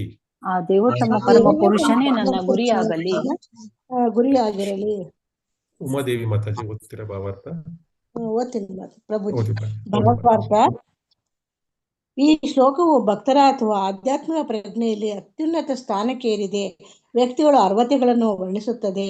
ಭಕ್ತರಾದವರು ಮೇಲ್ವರ್ಗ ಕೀಳುವರ್ಗ ಎಂಬ ವ್ಯತ್ಯಾಸವನ್ನು ನೋಡದೆ ಪ್ರತಿಯೊಬ್ಬರು ಬಗ್ಗು ಸದಾ ಸಮಾನ ಭಾವವನ್ನು ತಾಳುತ್ತಾರೆ. ಪಂಡಿತ ಸಮದರ್ಶಿನ ಅವರು ಸ್ಥಿತಿಯ ಪ್ರತಿಯೊಬ್ಬರನ್ನು ಪರಮ ಪ್ರಭುವಿನ ವಿಭಿನ್ನಾಂಶವಾದ ಚೇತನಾಗಿ ಕಾಣುತ್ತಾರೆ. ಹೀಗೆ ಅವರು ದೇವೋತ್ತಮ ಪರಮಪುರುಷನು ಎಲ್ಲರ ಮಿತ್ರನೆಂದು ಅರಿತುಕೊಂಡು ಸುಹೃದಂ ಸರ್ವಭೂತಾನಂ ಪರಮಪ್ರಭುವಿನ ಪರವಾಗಿ ಪ್ರತಿಯೊಬ್ಬರ ಮಿತ್ರನಾಗಿ ನಡೆಸಿಕೊಳ್ಳುತ್ತಾರೆ. ರಾಷ್ಟ್ರಗಳನ್ನು ವ್ಯತ್ಯಾಸ ಬಗೆಯದೆ ಒಂದು ಜನಾಂಗಕ್ಕೂ ಮತ್ತೊಂದಕ್ಕೂ ವ್ಯತ್ಯಾಸವನ್ನು ಎಣಿಸದೆ ಭಗವದ್ಗೀತೆಯು ಬೋಧನೆಯಾದ ಕೃಷ್ಣ ಪ್ರಜ್ಞೆಯನ್ನು ಎಲ್ಲೆಡೆ ಬೋಧಿಸುತ್ತಾರೆ. ಹೀಗೆ ಅವರು ಪ್ರಭುವಿನ ಪಾದಪದ್ಮಗಳನ್ನು ನೋಡಲು ಸಮರ್ಥರಾಗಿರುತ್ತಾರೆ. ಕೃಷ್ಣ ಪ್ರಜ್ಞೆಯಲ್ಲಿರುವ ಅಂತಹ ಬೋಧಕರನ್ನು ಪರಮಹಂಸರು ಎಂದು ಕರೆಯುತ್ತಾರೆ. ವಿಮುಕ್ತ ಸಂಘ ಎಂಬ ಶಬ್ದಗಳಿಂದ ಸೂಚಿತವಾಗಿರುವ ಹಾಗೆ ಅವರಿಗೆ ಲೋಕ ಸ್ಥಿತಿಗಳಿಗೂ ಯಾವ ಸಂಬಂಧವೂ ಇಲ್ಲ. ದೇವೋತ್ತಮ ಪರಮಪುರುಷನನ್ನು ಕಾಣಬೇಕೆಂದರೆ ವ್ಯಕ್ತಿಯು ಅಂತಹ ಭಕ್ತರನ್ನು ಆಶ್ರಯಿಸಬೇಕು. ಹರೇ ಕೃಷ್ಣ.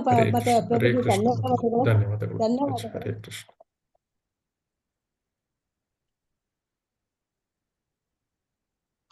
ಈ ಶ್ಲೋಕದಲ್ಲಿ ನಾವೇನ್ ತಿಳ್ಕೊಬೇಕಂದ್ರೆ, ಯಾರು ಪರಮ ಶುಭಕರವಾದ ಸ್ಥಾನವನ್ನು ನೋಡಲು ಬಯಸಿ ಸರ್ವ ಸಂಘಗಳನ್ನು ತ್ಯಜಿಸಿದ ಮುನಿಗಳು, ಅಂದ್ರೆ ಸರ್ವ ಸಂಘ ಅಂದ್ರೆ ಈ ಐಹಿಕ ಸಂಘಗಳನ್ನು, ಸರ್ವ ಸಂಘ ಅಂದ್ರೆ ಆಧ್ಯಾತ್ಮಿಕ ಸರ್ವ ಸಂಘಗಳಲ್ಲ, ಐಹಿಕ ಸಂಘ ಸರ್ವ ಸಂಘ ತ್ಯಜಿಸಿದ ಮುನಿಗಳು ಮತ್ತು ಸಾಧುಗಳು ಅಖಂಡ ಬ್ರಹ್ಮಚರ್ಯವನ್ನು ಅನುಸರಿಸ್ತಾರೆ. ಅವರು ಕಾಡಿನಲ್ಲಿ ವಾಸ ಮಾಡ್ತಾರೆ ಮತ್ತು ಎಲ್ಲಾ ಜೀವಿಗಳನ್ನು ಅವರು ಆತ್ಮೀಯರಂತೆ ಕಾಣ್ತಾರೆ ಮತ್ತು ಎಲ್ಲರಲ್ಲೂ ಮಿತ್ರರಾಗಿರುತ್ತಾರೆ. ಅಂತಹ ಭಗವಂತ ನನ್ನ ಏಕೈಕ ಆಶ್ರಯವಾಗಲಿ ಅಂತ ಗಜೇಂದ್ರ ಹೇಳ್ತಾ ಇದ್ದಾರೆ. ಈ ಶ್ಲೋಕ ಭಗವಂತನ ಮಹತ್ವ ಮತ್ತು ಭಗವಂತನ ಭಕ್ತರ ಲಕ್ಷಣಗಳ ನಡುವಿನ ಒಂದು ಆಳವಾದ ಒಂದು ಸಂಪರ್ಕ ಏನಿದೆ, ಸಂಬಂಧ ಏನಿದೆ, ಅದನ್ನು ವಿವರಿಸುತ್ತದೆ. ಫಸ್ಟ್ ಇಲ್ಲಿ ಮೊದಲನೇದಾಗಿ ಭಕ್ತನ ಆಕರ್ಷಕ ಸ್ವರೂಪ. ಇಲ್ಲಿ ಈ ಶ್ಲೋಕದಲ್ಲಿ ಭಗವಂತನ ಸ್ಥಾನವು ಎಷ್ಟು ಆಕರ್ಷಿತ ಮತ್ತು ಪವಿತ್ರವಾಗಿದೆ. ಸುಮಂಗಲಂ, ಅತ್ಯಂತ ಶುಭಕರವಾದದ್ದು. ಈ ದಿವ್ಯ ಸ್ಥಾನವನ್ನು ನೋಡುವ ಬಯಕೆಯಿಂದಲೇ ಈ ಮಹಾನ್ ಋಷಿಗಳು ಮತ್ತು ಮುನಿಗಳು ಭೌತಿಕ ಪ್ರಪಂಚದ ಎಲ್ಲಾ ಬಂಧನಗಳನ್ನು ತ್ಯಜಿಸ್ತಾರೆ ಮತ್ತು ಕಠಿಣವಾದ ತಪಸ್ಸನ್ನು ಮಾಡ್ತಾರೆ. ಇದು ಭಗವಂತನ ರೂಪ, ಭಗವಂತನ ಧಾಮ ಮತ್ತು ಅವನ ಲೀಲೆಗಳು ಎಷ್ಟು ಶ್ರೇಷ್ಠ ಅನ್ನೋದನ್ನ ನಮ್ಗೆ ತೋರಿಸುತ್ತೆ. ಅವ್ರು ಇಷ್ಟೆಲ್ಲ ಕಠಿಣ ತಪಸ್ಸು ಮಾಡ್ಬೇಕು ಅಂದ್ರೆ, ಎಲ್ಲಾ ಬಂಧನಗಳನ್ನು ಕಳೆದುಕೊಂಡು ಇಷ್ಟೆಲ್ಲ ಕಠಿಣ ತಪಸ್ಸು ಮಾಡ್ಬೇಕಂದ್ರೆ ಅವನ ಸ್ಥಿತಿ ಎಷ್ಟು ಅವನು ಭಗವಂತನ ನಾಮ, ರೂಪ ಮತ್ತು ಧಾಮ ಎಷ್ಟು ಶ್ರೇಷ್ಠವಾಗಿದೆ ಅನ್ನುವುದನ್ನು ನಾವು ಈ ಶ್ಲೋಕದಲ್ಲಿ ನಾವು ತಿಳ್ಕೋಬಹುದು. ಕೇವಲ ಅದನ್ನು ನೋಡುವ ಬಯಕೆಗಾಗಿ ಋಷಿಗಳು ತಮ್ಮ ಸಂಪೂರ್ಣ ಜೀವಮಾನವನ್ನೇ ಮೀಸಲಿಡ್ತಾರೆ. ಈ ಸಂಪೂರ್ಣ ಜೀವಮಾನ ಅಂದ್ರೆ ಇದು ಕಲಿಯುಗದ ಜೀವಮಾನ ಕೇವಲ 80-100 ವರ್ಷ ಅಷ್ಟೇ ಮ್ಯಾಕ್ಸಿಮಮ್. ಆದ್ರೆ ಸತ್ಯಯುಗದಲ್ಲಿ ಮತ್ತೆ ತ್ರೇತಾಯುಗದಲ್ಲಿ ಈ ರೀತಿ ಈ ಯುಗಗಳಲ್ಲೆಲ್ಲನೂ ಸಾವಿರಾರು ಗಟ್ಟಲೆ ವರ್ಷಗಳು ಅವರ ಜೀವನ ಇರ್ತಾ ಇತ್ತು. ಉದಾಹರಣೆಗೆ ಸತ್ಯಯುಗದಲ್ಲಿ 1,00,000 ವರ್ಷಗಳು ಮನುಷ್ಯನ ಜೀವನ ಇರ್ತಾ ಇತ್ತು. ಈ ಋಷಿಗಳು ಆ ಸಮಯದಲ್ಲಿ ಸಂಪೂರ್ಣ ಜೀವಮಾನ ಅಂದ್ರೆ 1,00,000 ವರ್ಷಗಳ ಸಾವಿರಾರು 10,000 ವರ್ಷಗಳ ಕಾಲ ಭಗವಂತನ ಒಂದು ಕಠಿಣ ತಪಸ್ಸನ್ನು ಮಾಡ್ತಾ ಇದ್ರು. ಸೊ ಸಂಪೂರ್ಣ ನಾವು ಆ ಲೆವೆಲ್ಗೆ ಮಾಡ್ಲಿಕ್ಕೆ ಸಾಧ್ಯವಿಲ್ಲ, ಯಾಕಂದ್ರೆ ನಮ್ಮ ಜೀವನ ಇರೋದೇ 70-80 ವರ್ಷ ಅಷ್ಟೇ ಕಲಿಯುವುದು. ಸೊ ಅದರಿಂದ ಈ ಭಗವಂತನ ಒಂದು ಸ್ಥಾನವನ್ನು, ಭಗವಂತನ ಆಕರ್ಷಕ ಸ್ವರೂಪವನ್ನು ಈ ಶ್ಲೋಕದಲ್ಲಿ ಮೊದಲನೇ ಒಂದು ಪಾಯಿಂಟ್. ಎರಡನೇ ಪಾಯಿಂಟ್ ಏನಂದ್ರೆ ಭಕ್ತರ ಪರಿಪೂರ್ಣ ಲಕ್ಷಣಗಳು. ಇಲ್ಲಿ ಭಗವಂತನನ್ನು ಹುಡುಕುವ ನಿಜವಾದ ಮುನಿಗಳು ಹೇಗಿರ್ತಾರೆ, ಅವರ ಲಕ್ಷಣಗಳು ಏನು ಅಂತ ಈ ಶ್ಲೋಕ ವಿವರಿಸುತ್ತೆ.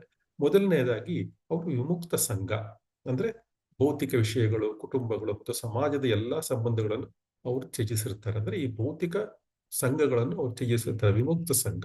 ನಂತರ ಎರಡನೇ ಪಾಯಿಂಟ್ ಅಂದ್ರೆ ಅಲೋಕ ವ್ರತಂ, ಅವರು ಜನರಿಂದ ದೂರ ಇರುವ ಕಠಿಣ ವ್ರತಗಳನ್ನು ಮಾಡ್ತಾರೆ. ಉದಾಹರಣೆಗೆ ಕಾಡಿನಲ್ಲಿ ವಾಸಿಸುವುದು, ಈ ರೀತಿಯಾಗಿ ಅವರು ಜನಗಳಿಂದ ದೂರ, ಅಂದ್ರೆ ಈ ಭೌತಿಕ ಜನಗಳಿಂದ, ಭೌತಿಕ ವಿಚಾರಧಾರೆಗಳ ಜನಗಳಿಂದ ದೂರ ಇರುವ ಕಠಿಣ ವ್ರತಗಳನ್ನು ಅವರು ಮಾಡ್ತಾರೆ.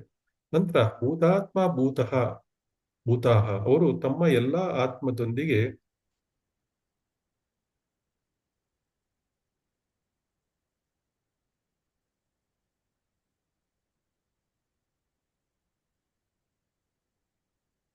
ಅವರು ಅಲ್ಲ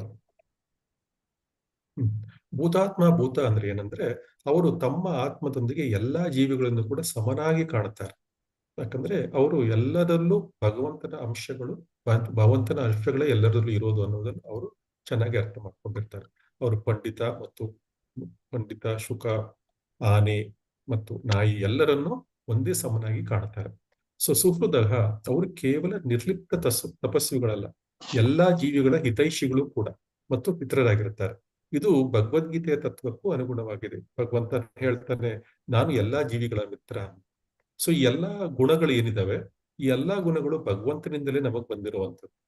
ಮುಖ್ಯವಾಗಿ ಈ 4 ಗುಣಗಳು, ವಿಮೂರ್ತ ಸಂಘ, ಅಲೋಕವೃತ್ತ, ಭೂತಾತ್ಮ ಭೂತಃ, ನಂತರ ಸುಹೃದ, ಈ 4 ಗುಣಗಳು ಈ ಭಕ್ತರ ಪರಿಪೂರ್ಣ ಮುಖ್ಯವಾದ ಲಕ್ಷಣಗಳು.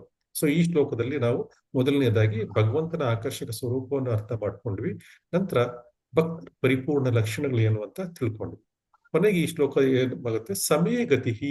ಆದ್ರೆ ಗಜೇಂದ್ರ ಏನ್ ಹೇಳ್ತಾನಂದ್ರೆ, ಅವನೇ ನನ್ನ ಏಕೈಕ ಆಶ್ರಯ, ಸಮೇ ಗತಿ, ಅಂತಿಮ ಶರಣಾಗತಿ. ಏಕೈಕ ಆಶ್ರಯ ಅಂದ್ರೆ ಅಂತಿಮ ಶರಣಾಗತಿ. ಕುಂತಿದೇವಿ ಕೂಡ ಇದೇ ಮಾತನ್ನು ಮೊದಲನೇ ಕಂಠದಲ್ಲಿ ನಮ್ಗೆ ನೋಡ್ಲಿಕ್ಕೆ ಸಿಗುತ್ತೆ. ಕುಂತಿದೇವಿ ಪ್ರಾರ್ಥನೆ, ಕಷ್ಟದ ಸಮಯದಲ್ಲೂ ಕೂಡ ತನ್ನ ಏಕೈಕ ಆಶ್ರಯ ಭಗವಂತನೇ ಅಂತ ಕುಂತಿದೇವಿ ಘೋಷಣೆ ಮಾಡ್ತಾಳೆ. ಅವಳು ತಪಸ್ಸಿಗಳ ಅಥವಾ ಋಷಿಗಳ ಕಷ್ಟಕರ ಮಾರ್ಗವನ್ನು ಅನುಸರಿಸಲಿಲ್ಲ, ಆದ್ರೂ ಅಂತಿಮ ಗುರಿಯು ಭಗವಂತನೇ ಎಂದು ಅವರಿಗೆ ಅರ್ಥ ಆಗಿದೆ. ಆದ್ರಿಂದ ಕುಂತಿದೇವಿ ಕೂಡ ನೇರವಾಗಿ ಇದೇ ಅಂತಿಮ ಆಶ್ರಯವನ್ನು ಪಡಿಲಿಕ್ಕೆ ಬಯಸ್ತಾಳೆ. ಆದ್ರಿಂದ ಈ ಶ್ಲೋಕ ಏನಿದೆ, ಭಕ್ತಿಯ ಮಾರ್ಗವು ಜ್ಞಾನ ಮತ್ತು ತಪಸ್ಸಿನ ಮಾರ್ಗಗಳಿಗಿಂತ ಹೆಚ್ಚು ಸರಳ ಮತ್ತು ನೇರವಾಗಿದೆ. ಯಾಕಂದ್ರೆ ಕುಂತಿದೇವಿ ಭಕ್ತಿಯ ಮಾರ್ಗವನ್ನು ಮಾಡ್ತಾಳೆ, ಜ್ಞಾನ ಮತ್ತು ತಪಸ್ಸಿನ ಮಾರ್ಗಕ್ಕೆ ಹೋಗುವುದಿಲ್ಲ. ಅವಳು ಭಕ್ತಿಯ ಮಾರ್ಗವನ್ನು ಅನುಸರಿಸ್ತಾಳೆ. ಆದ್ರಿಂದ ಕುಂತಿದೇವಿಯ ಪ್ರಾರ್ಥನೆ ನಮ್ಗೆ ಏನ್ ಅರ್ಥ ಆಗುತ್ತಂದ್ರೆ, ಭಕ್ತಿ ಮಾರ್ಗ ಜ್ಞಾನ ಮತ್ತು ತಪಸ್ಸಿನ ಮಾರ್ಗಗಳಿಗೆ ಹೆಚ್ಚು ಸರಳ ಮತ್ತು ನೇರವಾಗಿದೆ ಅಂತ ಅರ್ಥ. ಮುಂದಿನ ಶ್ಲೋಕವನ್ನು ನೋಡೋಣ.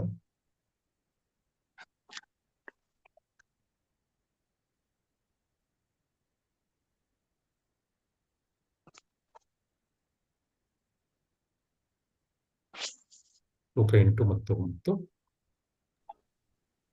ನ ವಿದ್ಯತೆ ಯಸ್ಯ ಚ ಜನ್ಮ ಕರ್ಮ ವಾ ನರಾಮ ರೂಪೇ ಗುಣದೋಷ ಏವ ವಾ ತಥಾಪಿ ಲೋಕಾಪ್ಯ ಸಂಭವಾಯ ಸ್ವಮಾಯಯ ತ್ಯಾನ್ಯನುಕೂಲಂ ಮೃಚ್ಛತಿ. ತಸ್ಮೈ ನಮಃ ಪರೇಶಾಯ ಬ್ರಹ್ಮಣೇ ಅನಂತ ಶಕ್ತಯೇ ಅರೂಪಾಯೋ ರೂಪಾಯ ನಮೋ ಆಶ್ಚರ್ಯ ಕರ್ಮಣೆ. ಈಗ ರಿಪೀಟ್ ಮಾಡೋಣ. ನ ವಿದ್ಯತೆ ಯಸ್ಯ ಚ ಜನ್ಮ ಕರ್ಮ ವಾ ನ ವಿದ್ಯತೆ ಯಸ್ಯ ಚ ಜನ್ಮ ಕರ್ಮ ವಾ ನ ವಿದ್ಯತೆ ಯಸ್ಯ ಚ ಜನ್ಮ ಕರ್ಮ ವಾ ನ ವಿದ್ಯತೆ ಯಸ್ಯ ಚ ಜನ್ಮ ಕರ್ಮ ವಾ ನ ನಾಮ ರೂಪೇ ಗುಣದೋಷ ಏವ ವಾ ನ ನಾಮ ರೂಪೇ ಗುಣದೋಷ ಏವ ವಾ ನ ನಾಮ ರೂಪೇ ಗುಣದೋಷ ಏವ ವಾ ನ ನಾಮ ರೂಪೇ ಗುಣದೋಷ ಏವ ವಾ ತಥಾಪಿ ಲೋಕಾಪ್ಯಯ ಸಂಭವಾಯ ಯಃ ತಥಾಪಿ ಲೋಕಾಪ್ಯಯ ಸಂಭವಾಯ ತಥಾಪಿ ಲೋಕಾಪ್ಯಯ ಸಂಭವಾಯ ತಥಾಪಿ ಲೋಕಾಪ್ಯಯ ಸಂಭವಾಯ ಸ್ವಮಾಯಯ ತಾನ್ಯನುಕಾಲ ಮೃಚ್ಛತಿ. ಸ್ವಮಾಯಯ ತಾನ್ಯನುಕಾಲಂ ಮೃಚ್ಛತಿ. ಸ್ವಮಾಯಯ ತಾನ್ಯನುಕಾಲ ಮೃಚ್ಛತಿ. ಸ್ವಮಾಯಯ ತಾನ್ಯನುಕಾಲಂ ಮೃಚ್ಛತಿ. ಸ್ವಮಾಯಯ ತ್ಯಾನ್ಯನುಕಾಲ ಮೃಚ್ಛತಿ. ಸ್ವಮಾಯಯ ತಾನ್ಯನುಕಾಲಂ ಮೃಚ್ಛತಿ. ತಸ್ಮೈ ನಮಃ ಪರೇಶಾಯ ಬ್ರಹ್ಮಣೇ ಅನಂತ ಶಕ್ತಯೇ. ತಸ್ಮೈ ನಮಃ ಪರೇಶಾಯ ಬ್ರಹ್ಮಣೇ ಅನಂತ ಶಕ್ತಯೇ. ತಸ್ಮೈ ನಮಃ ಪರೇಶಾಯ ಬ್ರಹ್ಮಣೇ ಅನಂತ ಶಕ್ತಯೇ. ತಸ್ಮೈ ನಮಃ ಪರೇಶಾಯ ಬ್ರಹ್ಮಣೇ ಅನಂತ ಶಕ್ತಯೇ. ಆರೂಪಯೋರುಪಾಯ ನಮಃ ಆಶ್ಚರ್ಯ ಕರ್ಮಣೆ. ಆರೂಪಾಯೋರುಪಾಯ ನಮಃ ಆಶ್ಚರ್ಯ ಕರ್ಮಣೆ. ಆರೂಪಯೋರು ರೂಪಾಯ ನಮ ಆಶ್ಚರ್ಯ ಕರ್ಮಣೆ. ಆರೂಪಯೋರು ರೂಪಾಯ ನಮ ಆಶ ಕರ್ಮಣೆ. ಅರ್ಥಗಳನ್ನು ನೋಡುವ ಶಬ್ದಾರ್ಥಗಳನ್ನು. ನ ವಿದ್ಯತೆ ಅಲ್ಲಿ ಇಲ್ಲ. ನ ವಿದ್ಯತೆ ಅಲ್ಲಿ ಇಲ್ಲ. ಯಸ್ಯ ಯಾರ ದೇವೋತ್ತಮ ಪರಮಪುರುಷನ. ಯಸ್ಯ ಯಾರ ದೇವೋತ್ತಮ ಪರಮ ಪುರುಷನ. ಚ ಕೂಡ. ಚ ಕೂಡ. ಜನ್ಮ ಹುಟ್ಟು. ಜನ್ಮ ಹುಟ್ಟು. ಕರ್ಮ ಕಾರ್ಯಗಳು. ಕರ್ಮ ಕಾರ್ಯಗಳು. ವಾ ಅಥವಾ. ವಾ ಅಥವಾ. ನ ಅಲ್ಲ. ನ ಅಲ್ಲ. ನಾಮರೂಪೇ. ನಾಮರೂಪೇ. ಯಾವುದೇ ಭೌತಿಕ ಹೆಸರು ಅಥವಾ ಭೌತಿಕ ರೂಪ. ಯಾವುದೇ ಭೌತಿಕ ಹೆಸರು ಅಥವಾ ಭೌತಿಕ ರೂಪ. ಗುಣ ಗುಣಗಳು. ಗುಣಗಳು. ದೋಷಃ ದೋಷ. ದೋಷಃ ದೋಷ. ಏವ ಖಂಡಿತವಾಗಿ. ಏವ ಖಂಡಿತವಾಗಿ. ವಾ ಅಥವಾ. ವಾ ಅಥವಾ. ತಥಾಪಿ ಹಾಗಿದ್ದರೂ. ತಥಾಪಿ ಹಾಗಿದ್ದರೂ. ಲೋಕ ಈ ವಿಶ್ವಾಭಿವ್ಯಕ್ತಿಯ. ಲೋಕ ಈ ವಿಶ್ವಾಭಿವ್ಯಕ್ತಿಯ. ಅಪ್ಯಯ ಲಯಕಾರನ. ಅಪ್ಯಯ ಲಯಕಾರಕನ. ಸಂಭವಾಯ ಮತ್ತು ಸೃಷ್ಟಿಯ. ಸಂಭವಾಯ ಮತ್ತು ಸೃಷ್ಟಿಯ. ಯಾರೋ. ಯಾರೋ. ಸ್ವಮಾಯೆಯ ತನ್ನ ಶಕ್ತಿಯಿಂದ. ಸ್ವಮಾಯಯ ತನ್ನ ಶಕ್ತಿಯಿಂದ. ತಾನಿ ಕಾರ್ಯಗಳನ್ನು. ತಾನೇ ಕಾರ್ಯಗಳನ್ನು. ಅನುಕಾಲಂ ಶಾಶ್ವತವಾಗಿ. ಅನುಕಾಲಂ ಶಾಶ್ವತವಾಗಿ. ಇರಚ್ಚತಿ ಸ್ವೀಕರಿಸುತ್ತಾನೋ. ಪೃಚ್ಛತಿ ಸ್ವೀಕರಿಸುತ್ತಾನೋ. ತಸ್ಮೈ ಅವನಿಗೆ. ತಸ್ಮೈ ಅವನಿಗೆ. ನಮಃ ನಮಸ್ಕಾರಗಳನ್ನು ಅರ್ಪಿಸುತ್ತೇನೆ. ನಮಸ್ಕಾರಗಳನ್ನು ಅರ್ಪಿಸುತ್ತೇನೆ. ಪರ ದಿವ್ಯ. ಪರ ದಿವ್ಯ.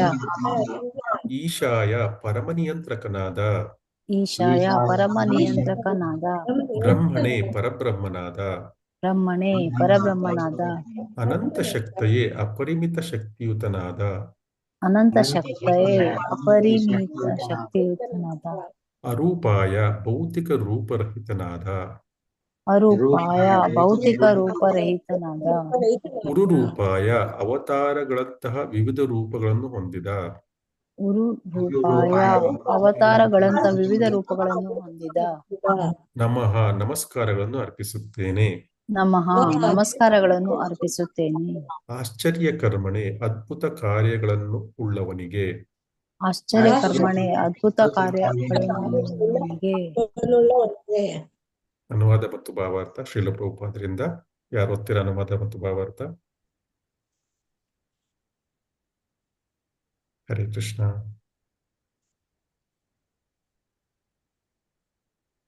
ಯಾರಾದ್ರೂ ಓದಿ. ಹರೇ ಕೃಷ್ಣ ಪ್ರಭುಜಿ ಓದ್ತೇನೆ. ಓದಿ ಪ್ರಭುಜಿ. ಅನುವಾದ.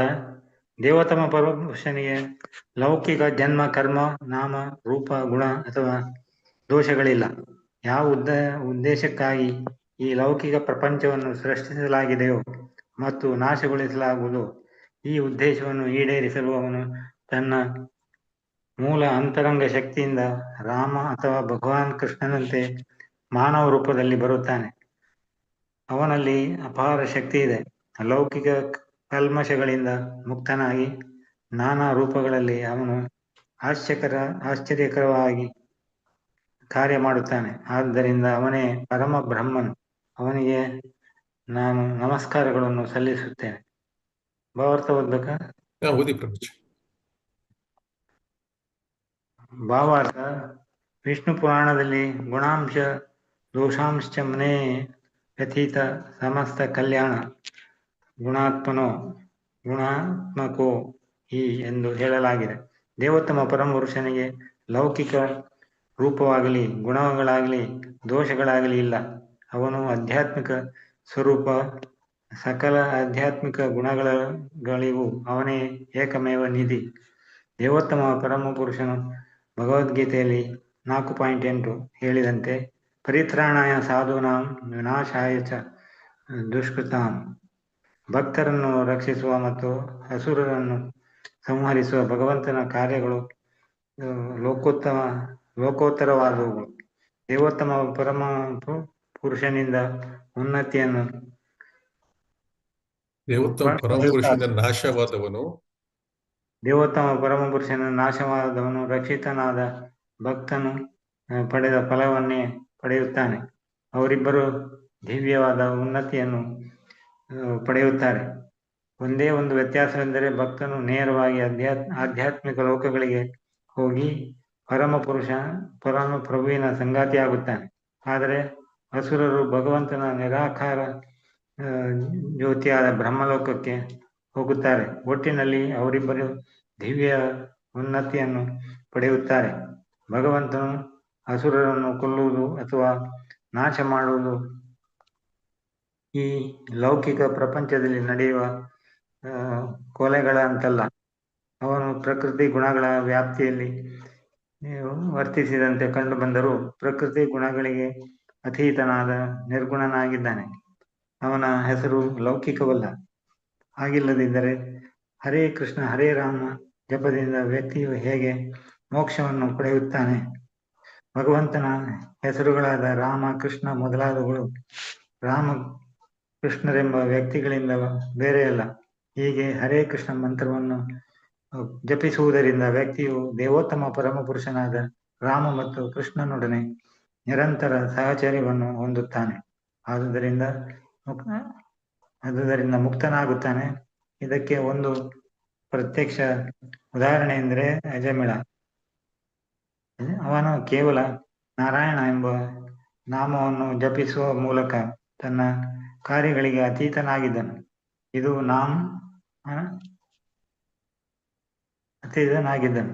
ಇದು ಅಜಮಿಳನ ವಿಷಯದಲ್ಲಿ ಸತ್ಯವಾಗಿದ್ದರೆ ಇದು ಪರಮ ಪ್ರಭುವಿನ ಬಗ್ಗೆ ಹೇಳುವುದೇನು? ಭಗವಂತನು ಈ ಲೌಕಿಕ ಪ್ರಪಂಚಕ್ಕೆ ಬಂದಾಗ ಅವನು ಜಡವಸ್ತುವಿನ ಉತ್ಪನ್ನವಾಗುವುದಿಲ್ಲ. ಭಗವದ್ಗೀತೆಯ ಉದ್ದಕ್ಕೂ ಈ ಮಾತು ದೃಢಪಟ್ಟಿದೆ. ಜನ್ಮ ಕರ್ಮ ಚಮೆ ದಿವ್ಯಂ ಅವಜಾನಂತಿ ಮಾಂ ಮೂಢ ಮಾನುಷ್ಯಂ ತನುಮಾಶ್ರಿತಂ. ಆದುದರಿಂದ ದೇವೋತ್ತಮ ಪರಮಪುರುಷನು ರಾಮ ಅಥವಾ ಕೃಷ್ಣ ನಮ್ಮ ಒಳಿತಿಗಾಗಿ ಲೋಕೋತ್ತರವಾಗಿ ಕಾರ್ಯ ಮಾಡಲು ಅವತರಿಸಿ ಬಂದಾಗ ನಾವು ಅವನನ್ನು ಸಾಮಾನ್ಯ ಮಾನವ ಜೀವಿ ಎಂದು ಪರಿಗಣಿಸಬಾರದು. ಭಗವಂತನು ಬಂದಾಗ ತನ್ನ ಆಧ್ಯಾತ್ಮಿಕ ಶಕ್ತಿಯ ಆಧಾರದ ಮೇಲೆ ಹಾಗೆ ಮಾಡುತ್ತಾನೆ. ಸಂಭಾವಾಮಿ ಆತ್ಮಮಾಯೆಯ ಲೌಕಿಕ ಶಕ್ತಿಯಲ್ಲಿ ಬರಲು ಅವನಿಗೆ ಒತ್ತಾಯವಿಲ್ಲದಿರುವುದರಿಂದ ಅವನು ಸದಾ ದಿವ್ಯನಾಗಿರುತ್ತಾನೆ. ಪರಮ ಪ್ರಭುವನ್ನು ಒಬ್ಬ ಸಾಮಾನ್ಯ ಮನುಷ್ಯನೆಂದು ನಾವು ಭಾವಿಸಬಾರದು. ಲೌಕಿಕ ನಾಮಗಳು ಮತ್ತು ರೂಪಗಳು ಕಲುಷಿತವಾಗಿರುತ್ತವೆ. ಅದರ ಆಧ್ಯಾತ್ಮಿಕ ನಾಮ ಮತ್ತು ಆಧ್ಯಾತ್ಮಿಕ ರೂಪವು ಲೋಕೋತ್ತರವಾಗಿರುತ್ತದೆ. ಹರೇ ಕೃಷ್ಣ ಪ್ರಭು. ಹರೇ ಕೃಷ್ಣ ಪ್ರಭು. ಧನ್ಯವಾದಗಳು. ಈ ಶ್ಲೋಕದಲ್ಲಿ ಭಗವಂತನ ಒಂದು ಗ್ರಹಿಸಲಿಕ್ಕೆ ಸಾಧ್ಯವಾಗದ ಸ್ವರೂಪವನ್ನು ಇಲ್ಲಿ ಈ ಶ್ಲೋಕ ವರ್ಣಿಸುತ್ತೆ. ಇದನ್ನು ಸಾಮಾನ್ಯವಾಗಿ ಭಗವಂತನ ನಾಮ, ರೂಪ, ಗುಣಕರ್ಮಗಳು ಇವುಗಳನ್ನು ವರ್ಣಿಸ್ಲಿಕ್ಕೆ ಬಳಸಲಾಗುತ್ತೆ. ಯಾರಿಗೆ ಜನ್ಮ, ಕರ್ಮ ಅಥವಾ ಹೆಸರು ಮತ್ತು ರೂಪ ಇರುವುದಿಲ್ಲವೋ, ಅಂದ್ರೆ ಭೌತಿಕ ಜನ್ಮ, ಭೌತಿಕ ಕರ್ಮ, ಭೌತಿಕ ರೂಪ ಯಾವುದೂ ಇರುವುದಿಲ್ಲ ಭಗವಂತನಿಗೆ. ಸೊ ಇಲ್ಲಿ ಮೊದಲೇ ಹೇಳಿದ್ದಾರೆ, ದೇವೋತ್ತಮ ಪುರುಷನಿಗೆ ಲೌಕಿಕ ಜನ್ಮ, ಲೌಕಿಕ ಕರ್ಮ, ಲೌಕಿಕ ನಾಮ, ಲೌಕಿಕ ರೂಪ, ಲೌಕಿಕ ಗುಣ ಅಥವಾ ಲೌಕಿಕ ದೋಷಗಳಿಲ್ಲ. ಸೊ ಈ ರೀತಿಯಾಗಿ ಈ ಲೌಕಿಕ ಶಬ್ದವನ್ನು ಈ ಎಲ್ಲದಕ್ಕೂ ಸೇರಿಸಿ ಹೇಳಲಾಗಿದೆ. ಲೌಕಿಕ ಜನ್ಮ, ಲೌಕಿಕ ಕರ್ಮ, ನಾಮ, ರೂಪ ಅಥವಾ ಲೌಕಿಕ ಗುಣ ದೋಷಗಳಿಲ್ಲ. ಸೊ ಯಾವ ಉದ್ದೇಶಕ್ಕಾಗಿ ಈ ಲೌಕಿಕ ಪ್ರಪಂಚವನ್ನು ಸೃಷ್ಟಿಸಲಾಗಿದೆಯೋ ಮತ್ತು ನಾಶಗೊಳಿಸಲಾಗುವುದೋ ಆ ಉದ್ದೇಶವನ್ನು ಈಡೇರಿಸಲಿಕ್ಕೆ ಭಗವಂತ ತನ್ನ ಅಂತರಂಗ ಶಕ್ತಿಯಿಂದ ವಿವಿಧ ರೂಪಗಳಲ್ಲಿ ನಮ್ಮ ಮಧ್ಯೆ ಕಾಣಿಸ್ಕೊಳ್ತಾನೆ. ರಾಮನಾಗಿ, ಕೃಷ್ಣನಾಗಿ, ಪರಶುರಾಮನಾಗಿ, ಈ ರೀತಿಯಾಗಿ ವಿವಿಧ ರೂಪಗಳಲ್ಲಿ ಭಗವಂತ ಕಾಣಿಸ್ಕೊಳ್ತಾನೆ. ಮತ್ತೆ ಲೌಕಿಕ ಕಲ್ಮಶಗಳಿಂದ ಅವನು ಮುಕ್ತರಾಗಿರುತ್ತಾನೆ ಮತ್ತು ನಾನಾ ರೂಪಗಳಲ್ಲಿ ಆಶ್ಚರ್ಯಕರವಾದ ಕೆಲಸಗಳನ್ನು ಮಾಡ್ತಾನೆ. ಆಶ್ಚರ್ಯಕರ ಅಂದ್ರೆ ನಮ್ಮಂತ ಸಾಮಾನ್ಯ ಜೀವಿಗಳಿಗೆ ಆಶ್ಚರ್ಯಕರ ಕಾಣಿಸುತ್ತೆ.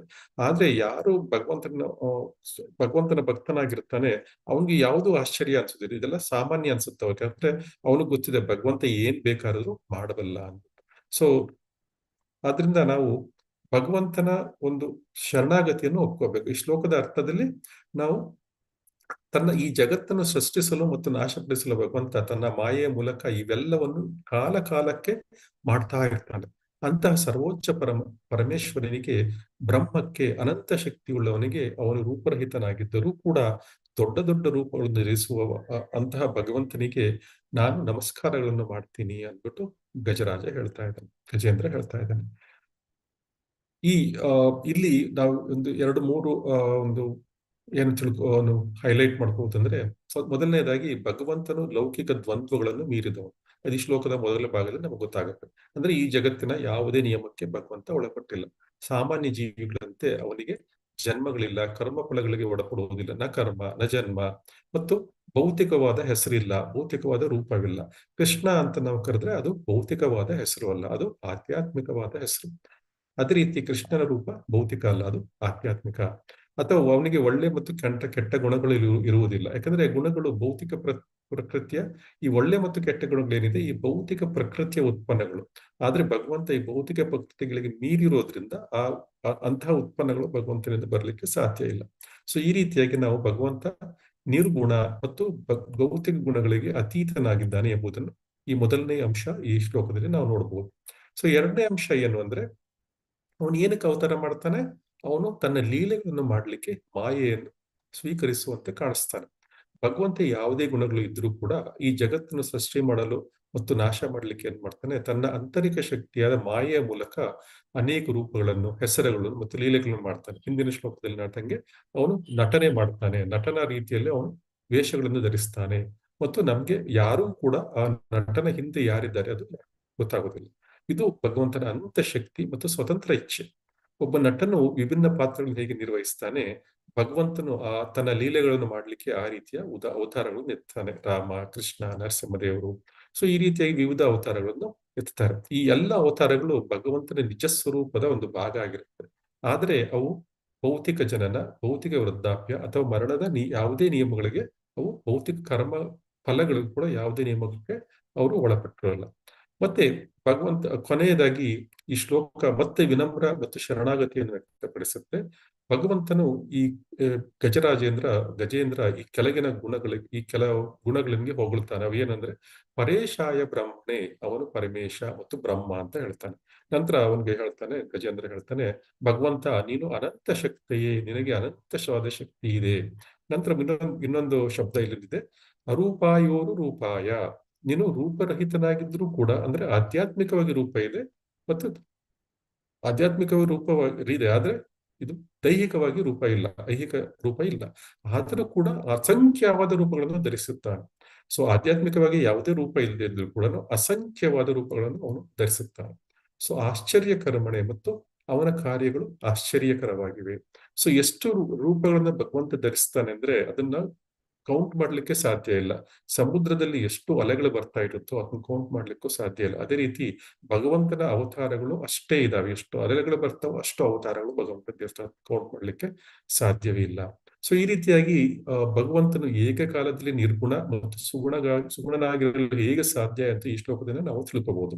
ಮತ್ತು ಭಗವಂತ ಭೌತಿಕ ಪರಿಮಿತಿ, ಎಲ್ಲಾ ಪರಿಮಿತಿಗಳನ್ನು ನೀಡಿದ್ರೂ ಕೂಡ ತನ್ನ ಲೀಲೆಗಳನ್ನು ಮಾಡ್ಲಿಕ್ಕೋಸ್ಕರ ಮತ್ತು ಭಕ್ತರಿಗೆ ತನ್ನ ದರ್ಶನವನ್ನು ಕೊಡ್ಲಿಕ್ಕೋಸ್ಕರ ತನ್ನ ಇಚ್ಛೆಯಿಂದ ವಿವಿಧವಾದ ರೂಪಗಳನ್ನು, ಹೆಸರುಗಳನ್ನು ಮತ್ತು ಗುಣಗಳನ್ನು ಸ್ವೀಕರಿಸ್ತಾನೆ. ಸೊ ರಾಮನ ಅವತಾರ ಎತ್ತಬೇಕಾಗಿತ್ತು. ಯಾಕಂದ್ರೆ ರಾಮನ ತಂದೆ ತಾಯಿಗಳಿದ್ದಾರೆ ಕೌಸಲ್ಯ ಮತ್ತು ದಶರಥ ಮಹಾರಾಜರು. ಅವನು ಎಷ್ಟೋ ವರ್ಷಗಳ ಕಾಲ, ಎಷ್ಟೋ ಸಾವಿರಾರು ವರ್ಷಗಳ ತಪಸ್ಸು ಮಾಡಿ ರಾಮನನ್ನಾಗಿ ಬರೀತಾರೆ ಭಗವಂತನನ್ನು. ಸೊ ಈ ರೀತಿಯಾಗಿ ಅವನು ತನ್ನ ದರ್ಶನವನ್ನು, ಭಕ್ತರಿಗೆ ತನ್ನ ಒಂದು ದರ್ಶನ ಕೊಡ್ಲಿಕ್ಕೆ ಮತ್ತು ಭಕ್ತರ ಒಂದು ಏನು ಅವರ ಆಸೆಗಳಿದೆ ಅವನ್ನು ಪೂರೈಸಲಿಕ್ಕೆ ಬರ್ತಾನೆ. ಸೊ ಈ ರೀತಿಯಾಗಿ ಭಗವಂತನ ವೈಯಕ್ತಿಕ ಸ್ವರೂಪ ನಿರ್ಗುಣ ಬ್ರಹ್ಮಕ್ಕಿಂತಲೂ ಶ್ರೇಷ್ಠವಾಗಿದೆ ಎನ್ನುವುದು ನಾವು ಇಲ್ಲಿ ತಿಳ್ಕೊಳ್ಬೇಕು. ನಿರ್ಗುಣ ಬ್ರಹ್ಮ ಏನಿದೆ ಇದು ಕೇವಲ ಮಾಯಾವಾದಿಗಳ ಕಥೆ ಇದೆ. ಸೊ ಈ ರೀತಿಯಾಗಿ ನಾವು 9ನೇ ಶ್ಲೋಕವನ್ನು ನಿಲ್ಸೋಣ. ಯಾರಿಗಾದ್ರೂ ಏನಾದ್ರು ಪ್ರಶ್ನೆ ಇದೆಯಾ?